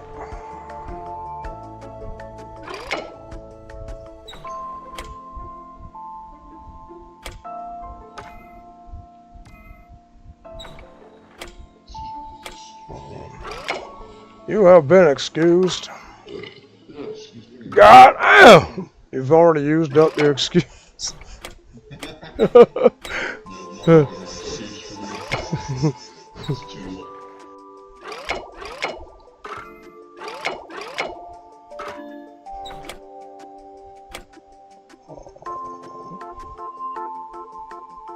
Oh, that's dumb. I just realized what I had to... Oh, no. Gotta get that out the way. There you go. Simple. I liked how they designed. They had me looking for complexity, and I was like, wow, I just needed to move literally 2 things.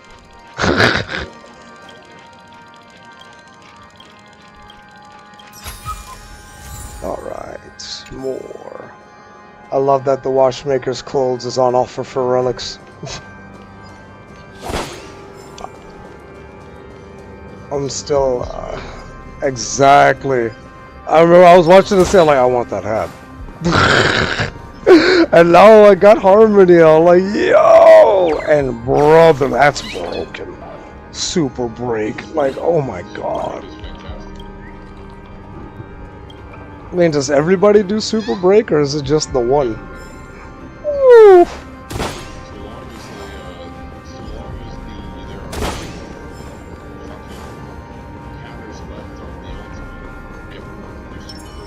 Wild.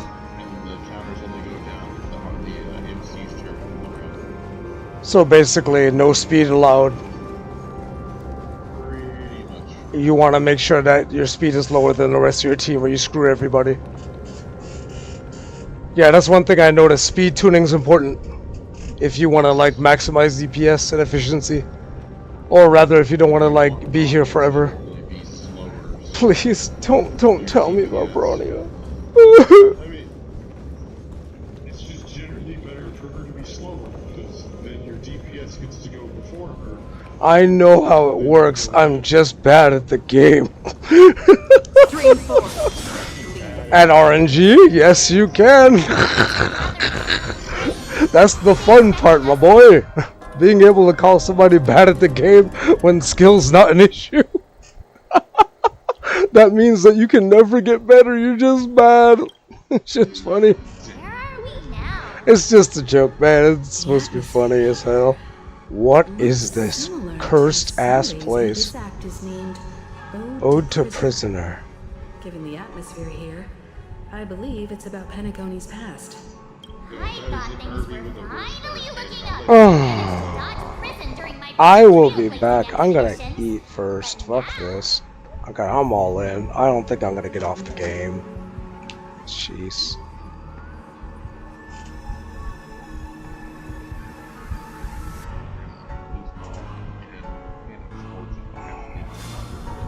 Huh? Wait, there's something from Messenger?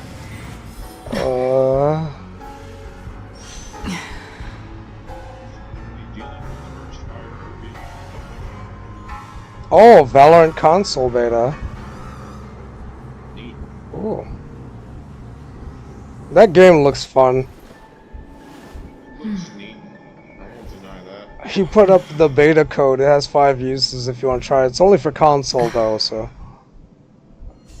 I'm waiting for the beta for Space Marine 2. I felt that.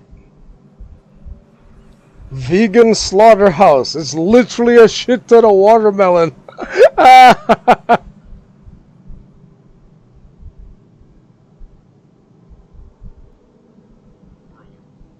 This random ass tank is about to snipe my goddamn armor. Shit.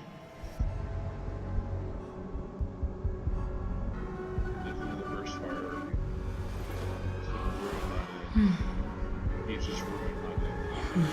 Oh nah! That's the meanest shit I've ever seen in my life! Samantha sent me a picture of some dickheaded shit that you could do to somebody. Like if you know they wear glasses, put a padlock under shit. Like, like a small padlock. Oh my god! What the fuck?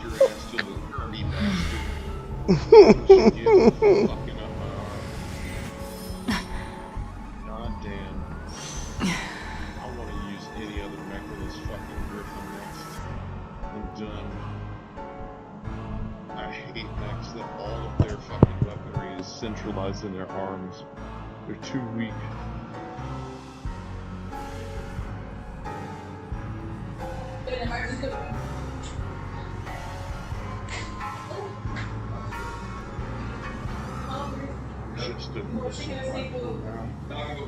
I'm gonna make you tacos. Ooh, I'm gonna clean up.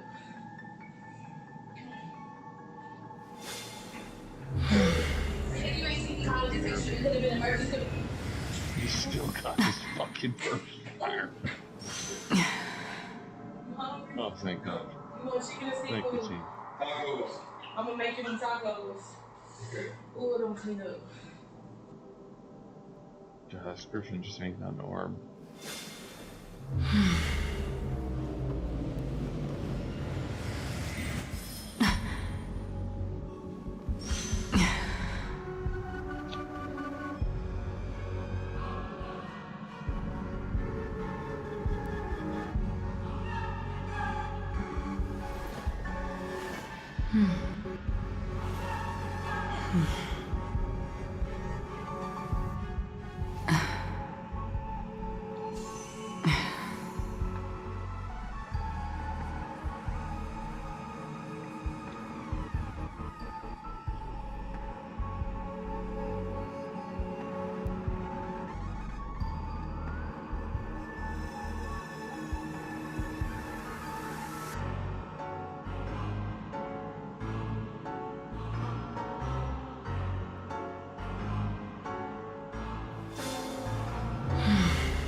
I genuinely wish to avoid a violent clash with my esteemed guests from afar. Therefore, I've arranged 3 acts before the situation becomes irreparable. Where shall we start? Well...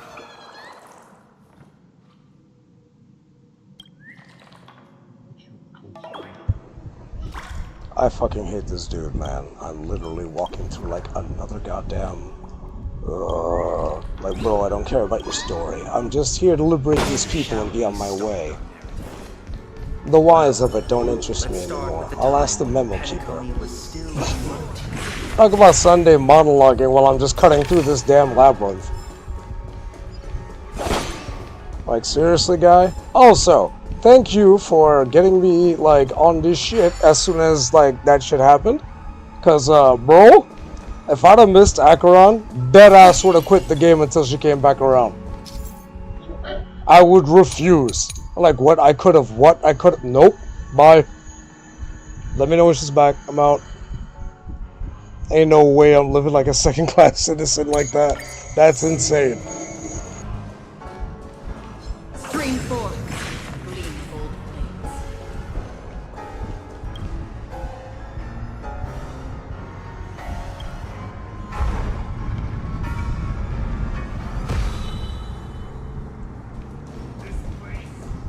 In 2147 AE, a prisoner named Hanun ignited a struggle for He said liberty, AE? That's fucked up.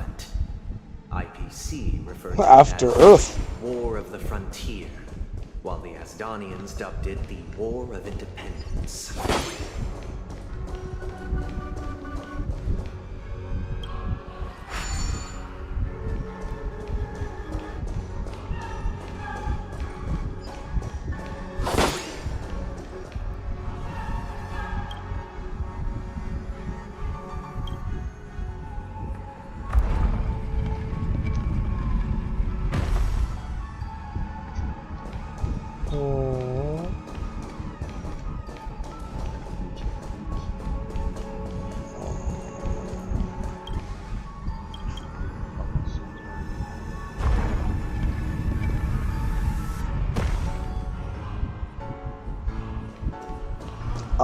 You should YouTube Final Shape.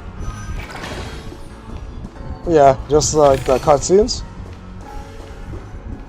Yeah, it's enough for like an episode or something. Or maybe more. It was really, really good. It's the best thing they've literally like ever released according to everything that's reviewed it. How do you get like in the 90s on Metacritic while you're a Destiny game? Fucking insane. Back up in Adam's heart. Oh, time for some more running. Go get yourself some food and water, bro.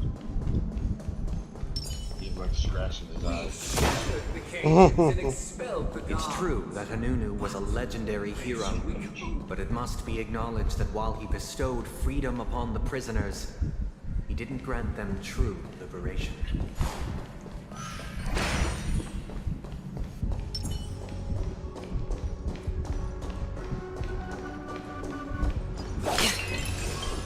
Thank you for staying here, honorable travelers. The three nameless stayed on the planet, endeavoring to spread the tenets of Trailblaze throughout the frontier prison. Alas, their efforts proved futile.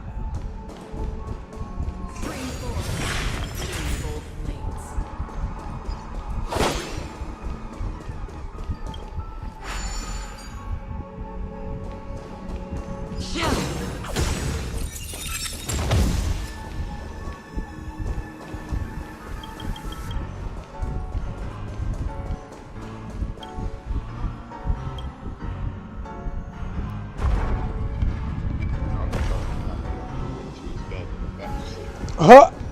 Low. Oh, so already getting used to that? That's cool.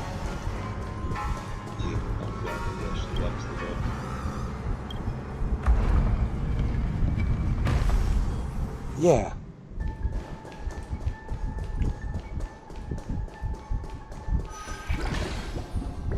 Let's build another prison.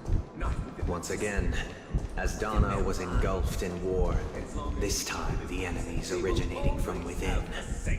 The prisoners remained prisoners for the rest of their lives, fighting for freedom rather than living for it.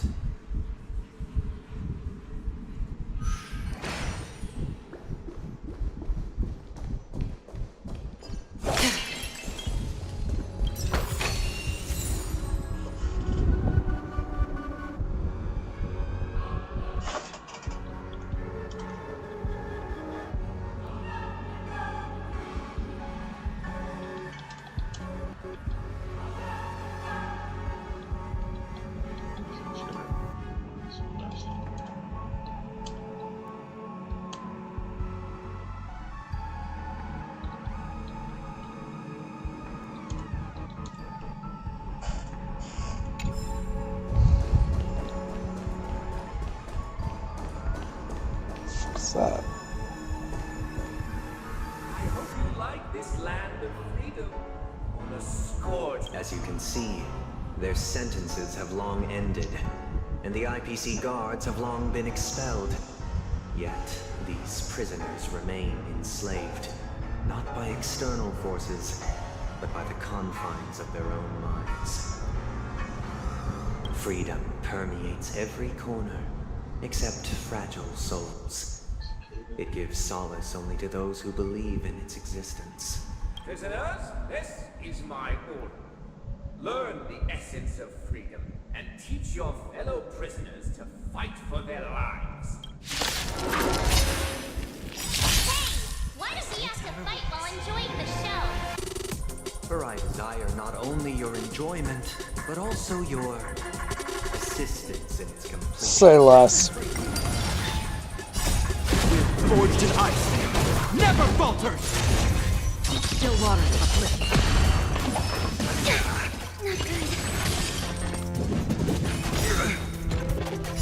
I weep for the departed.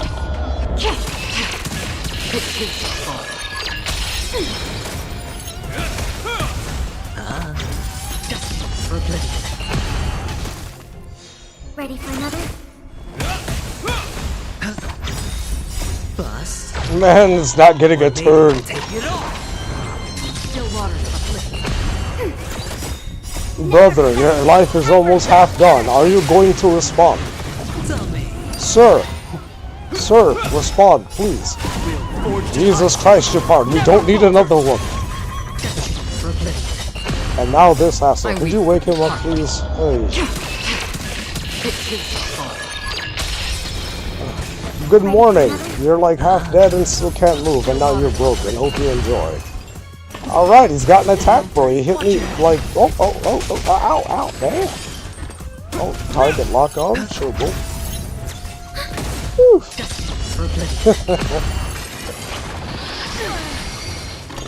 Lol, idiot. I weep for the departed. Passion play. Unlocked. Damn. Well, that was fighting. That was really fighty. That was so fighty. Get this candlestick loser out of here. Thus concludes the first act. Amidst a raging war, the frontier prison headed toward becoming Land of the Exiles. This must be how Penacony was constructed. With the aid of outsiders, the prisoners were finally liberated and established the Land of the Exiles. However, it appears that Sunday aims to convey the spiritual plight of the prisoners more than the physical aspects of imprisonment. Yes. The show is a bit too literary for my taste. But the battle part is quite easy to understand. Anyway, we've arrived at the exit.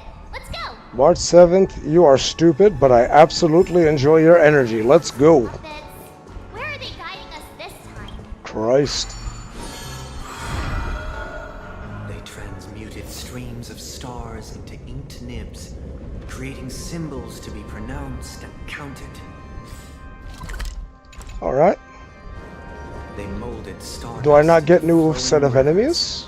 Assigning the righteous upstream. Upstairs. And the unjust downstream. Thus, all things were marked, and the world learned to discern between good and evil. That marked the 3rd and 4th days. Alright. Time to get some more loot.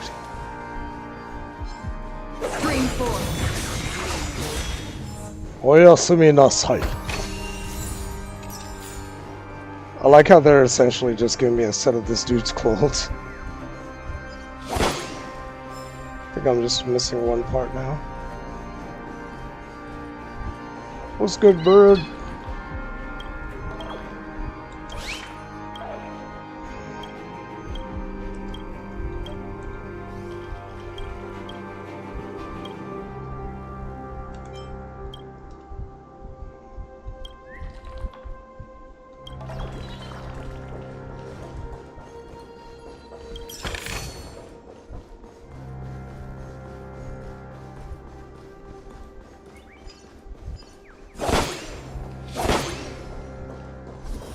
My war against the balloons will continue.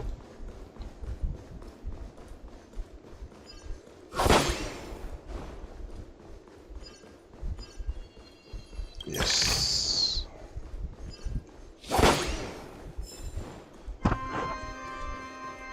Stream 4.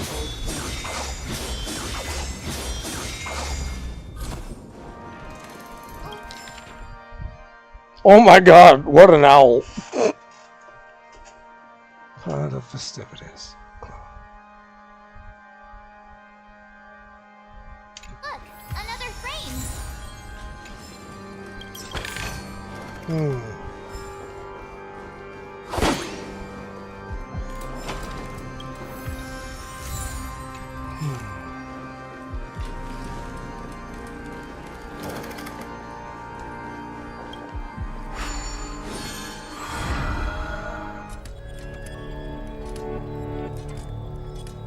Ode to Fool. Now this I want to know about. Ode to Fool. This must be the 2nd act. The surroundings are different from before. Behold the ensuing tale, a struggle for power. Penacony Oh, there you go, Dakota. There's one of the little guys that spit out the balls and shit. Grass, flower, Like at the bottom right there. beast, fruit, and insect. Yeah. Yeah, going right there. He's like chilling with this other dude who looks like he's had it. The history in this era is rich and intricate. They are dead now. Allow me to present it in allegorical form.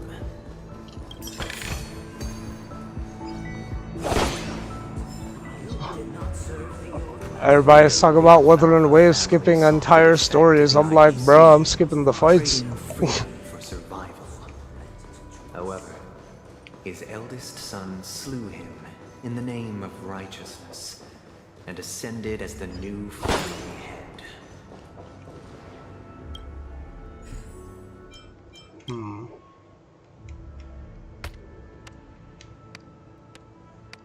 Why am I using that? Hell no. First off, and secondly, yeesh.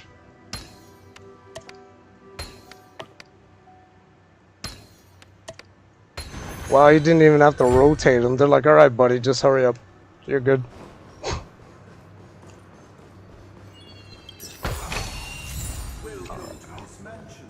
The land of the exiles was in disarray, besieged by both internal and external perils. Though the 7 major lineages appeared united on the surface, each harbored their own ambitions, leading to ceaseless conflict. Stream 4.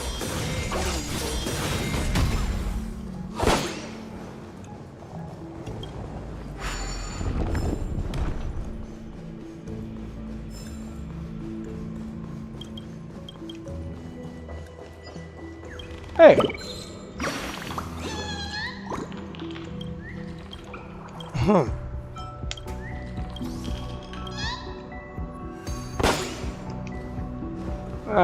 Who am I to deny the whims of a little bird? Alright. Oh.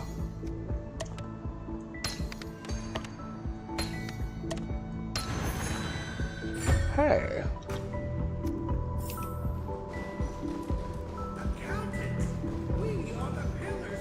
The Black Plum family was the first to fall. They withered away in the White Desert event, orchestrated by the Alfalfa family. Because Master shaped you from clay, but forged me from fire. I'm superior to you.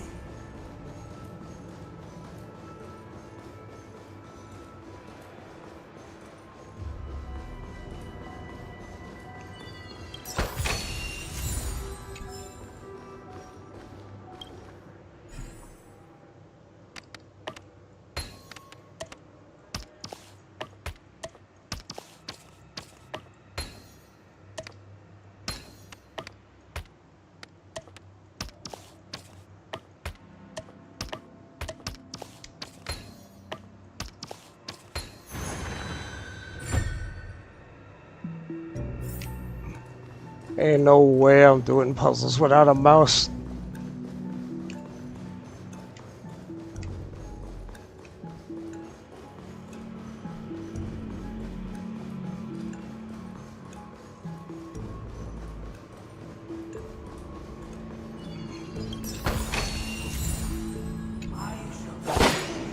Only when Gopher Wood led the family to Land of the Exiles and earned recognition from all 5 major lineages did Penacony earn its new name, the Land of the Dreams.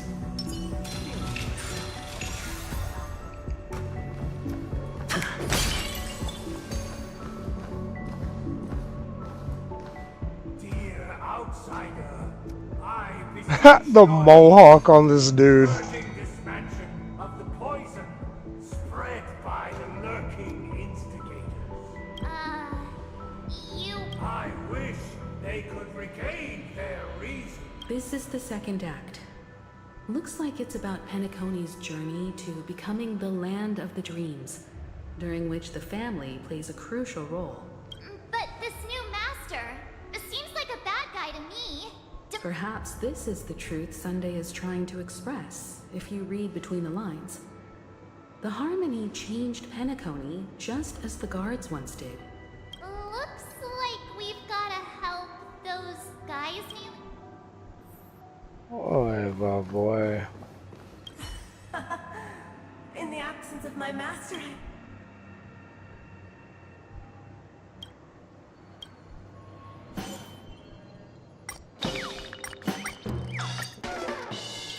This puppet isn't responding at all.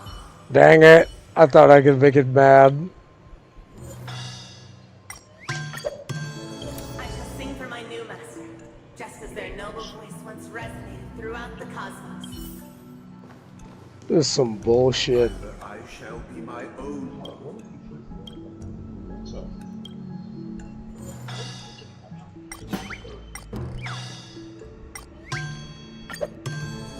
Without a master. Once, I stood as the most loyal guard among all the servants. Now with my...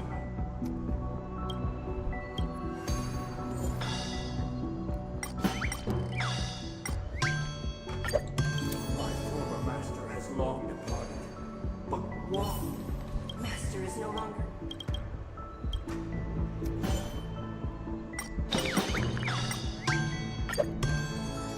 Master is no longer here. Master!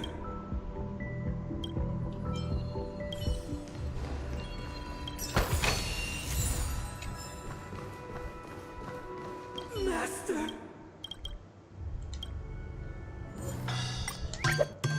Master, now that you have gone, I shall wait no longer for my Thank you, dear outsiders. Heed me, one and all.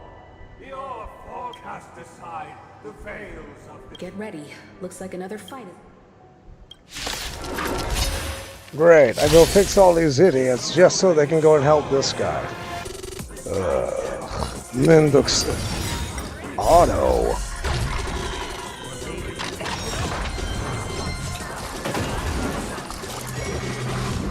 I love this guy's moves.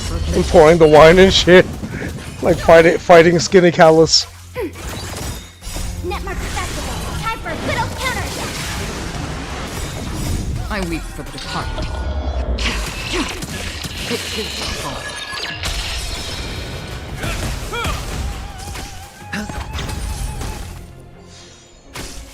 Still waters uplifted. Ready for another?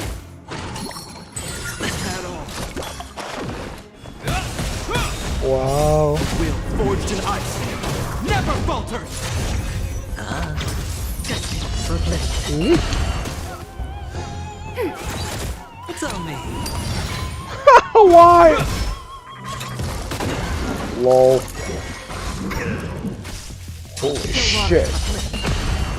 I don't know what all that crap is, but I don't like it. Huh. For oblivion. I weep for the departed. It is the fall. Crack? Spend freely. Bust?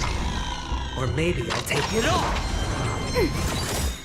Netmark Festival. Time for a good old counterattack. Still waters uplifted. Quack.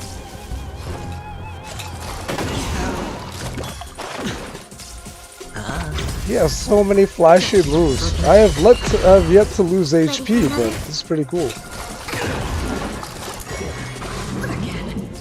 I mean, he's giving me all sorts of status effects. It's just kind of wild. Oh, I think he's about to die. Never falters. I weep for the departed. It is the fall. Well, see me in that sight. Alas, they remain but slaves till the very end, with the illusion of freedom. Thus concludes the second act. Amidst an illusory harmony, Land of the Exiles charted its course toward becoming the planet of festivity. This is how Penacony fell under the family's control. Since the arrival of the Harmony, the Land of the Exiles has undergone dramatic changes. This guy really loves dramatic scenes. Betty.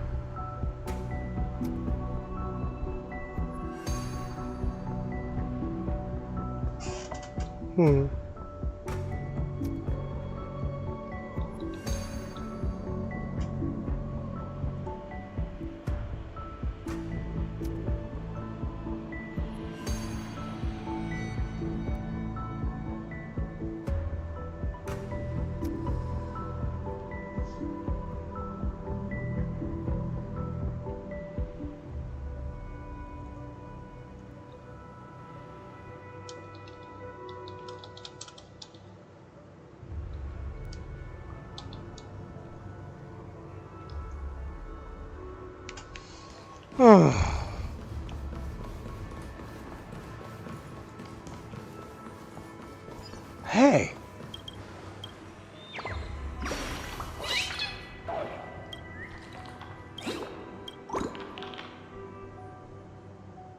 Huh.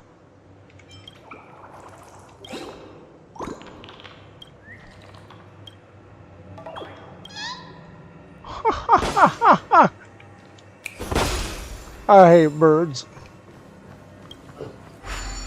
And it should have said the little shit just pecked me in the forehead and left.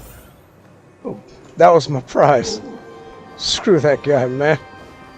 They used the planetary rings to establish the law, forging a code. Alright, I'm probably gonna go immerse, so I'm gonna fuck off. Y'all have a good night. A grand lyre with black and white keys served as an instrument, while symbols of articulation and numerical notation took the form of musical notes. The downward flowing river became a melody, and the canon of law dictated the form. Thus, all mortals found their unique place within this symphony. That marked the 5th and 6th days.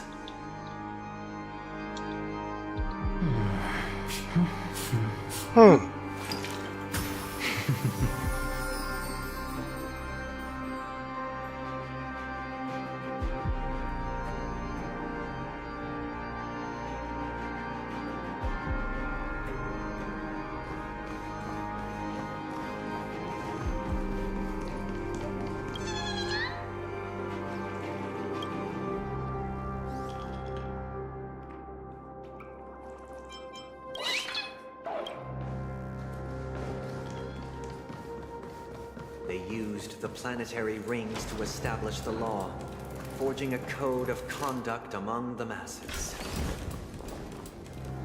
A grand lyre with black and white keys served as an instrument, while symbols of articulation and numerical notation took the form of musical notes. The downward flowing river became a melody, and the canon of law dictated the form. Thus, all mortals found their unique place within this symphony. That marked the 5th and 6th days.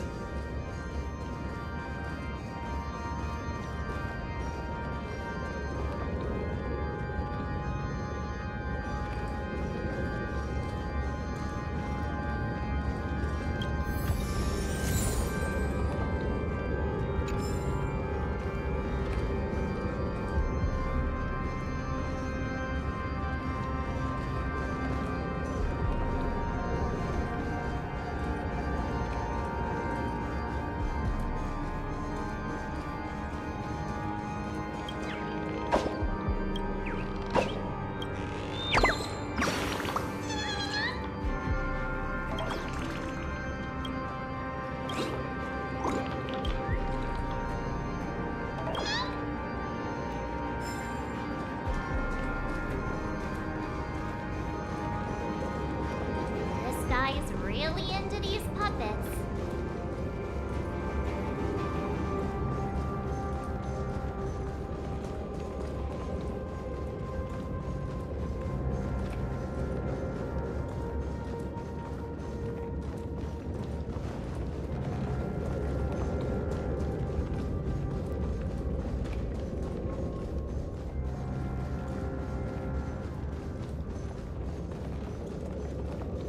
This guy is really into these puppets.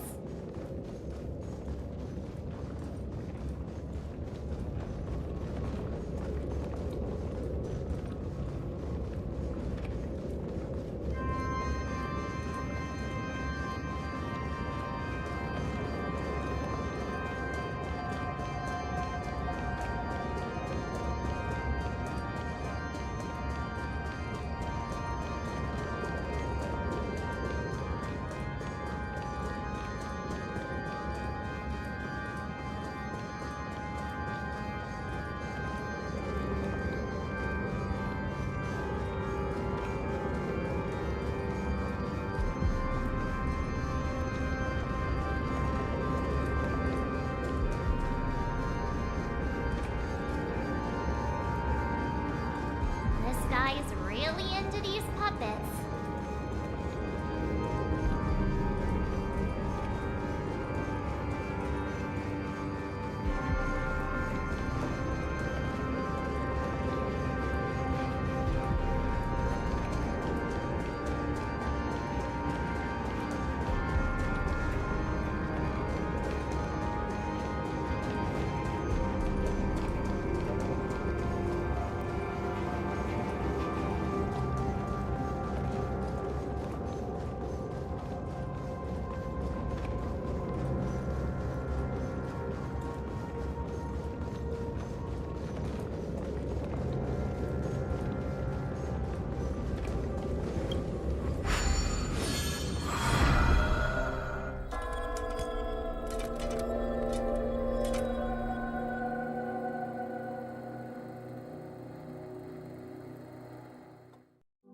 Oh, I get it now.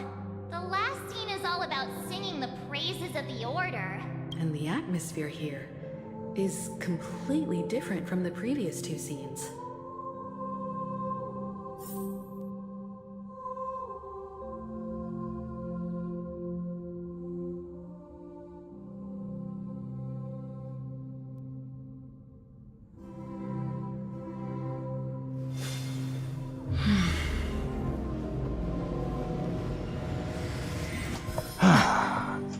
Testing, am I heard? This is the concluding act of this play. I have Yes, I showcased the am. past and present of Penacony, hoping that my desire for change resonates within you. And now, I shall reveal its future to you. Man is really trying to get me converted. This is hilarious.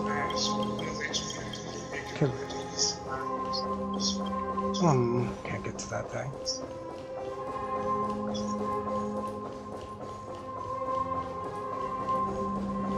Weird.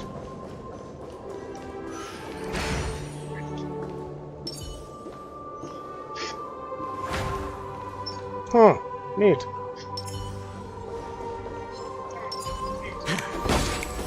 Oh shit. I didn't mean to have to fight him. You know what? I don't have to take this at all. But I will. Just because.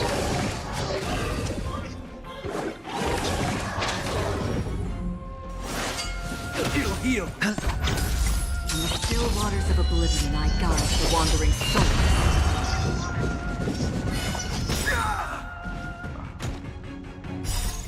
I weep for the departed.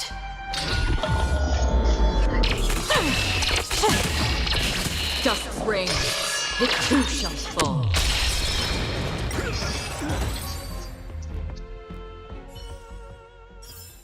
I love her so much. She's so good. So good. But like, I made a mistake. I didn't actually have to do that damn fight, like, at all.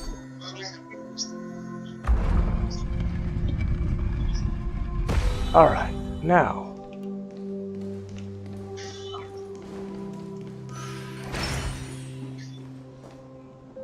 No enemies. Nice. Cool.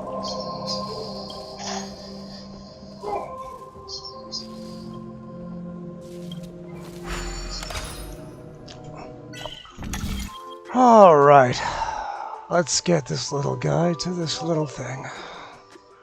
But not with my controller. That's stupid. Anyways.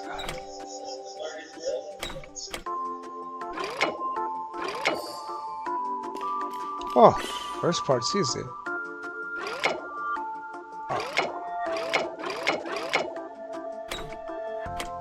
Oh, okay. Huh. That's trippy. Oh, GG.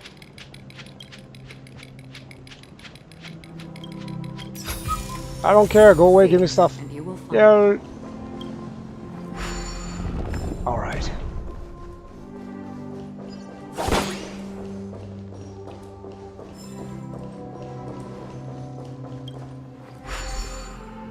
This character's so freaking cool. Oh man.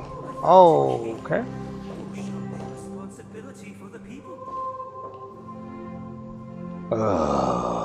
Feeling lucky. on their behalf and bear Nah.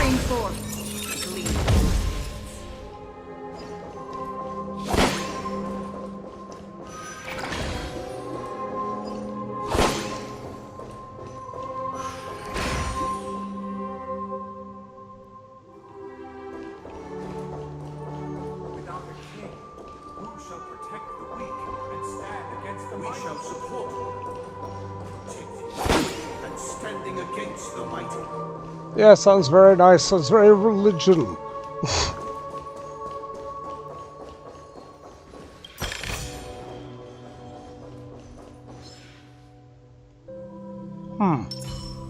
I want to see what these things could do, because they seem to be enhancing the enemy types. Alright. Oh, it's just the same thing over and over. Let's retreat. Yeah, I don't feel like doing this anymore. Let me just go back. I'm just gonna skip every goddamn fight that's there. Kinda wish you didn't send me all the way back to the beginning, but I guess them's the breaks. Concluding act of this play. I Oh, have good, you get the showcased first part. past and present of Penacony, hoping that my desire for change resonates within you. Actually, I'll be right back. I gotta use the bathroom. I shall reveal its future to you.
can't want to fucking move. Hello? Alright, here we go.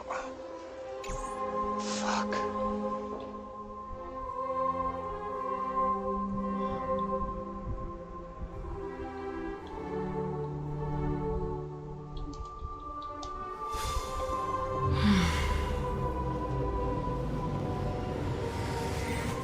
Oh, God. Okay. Oh.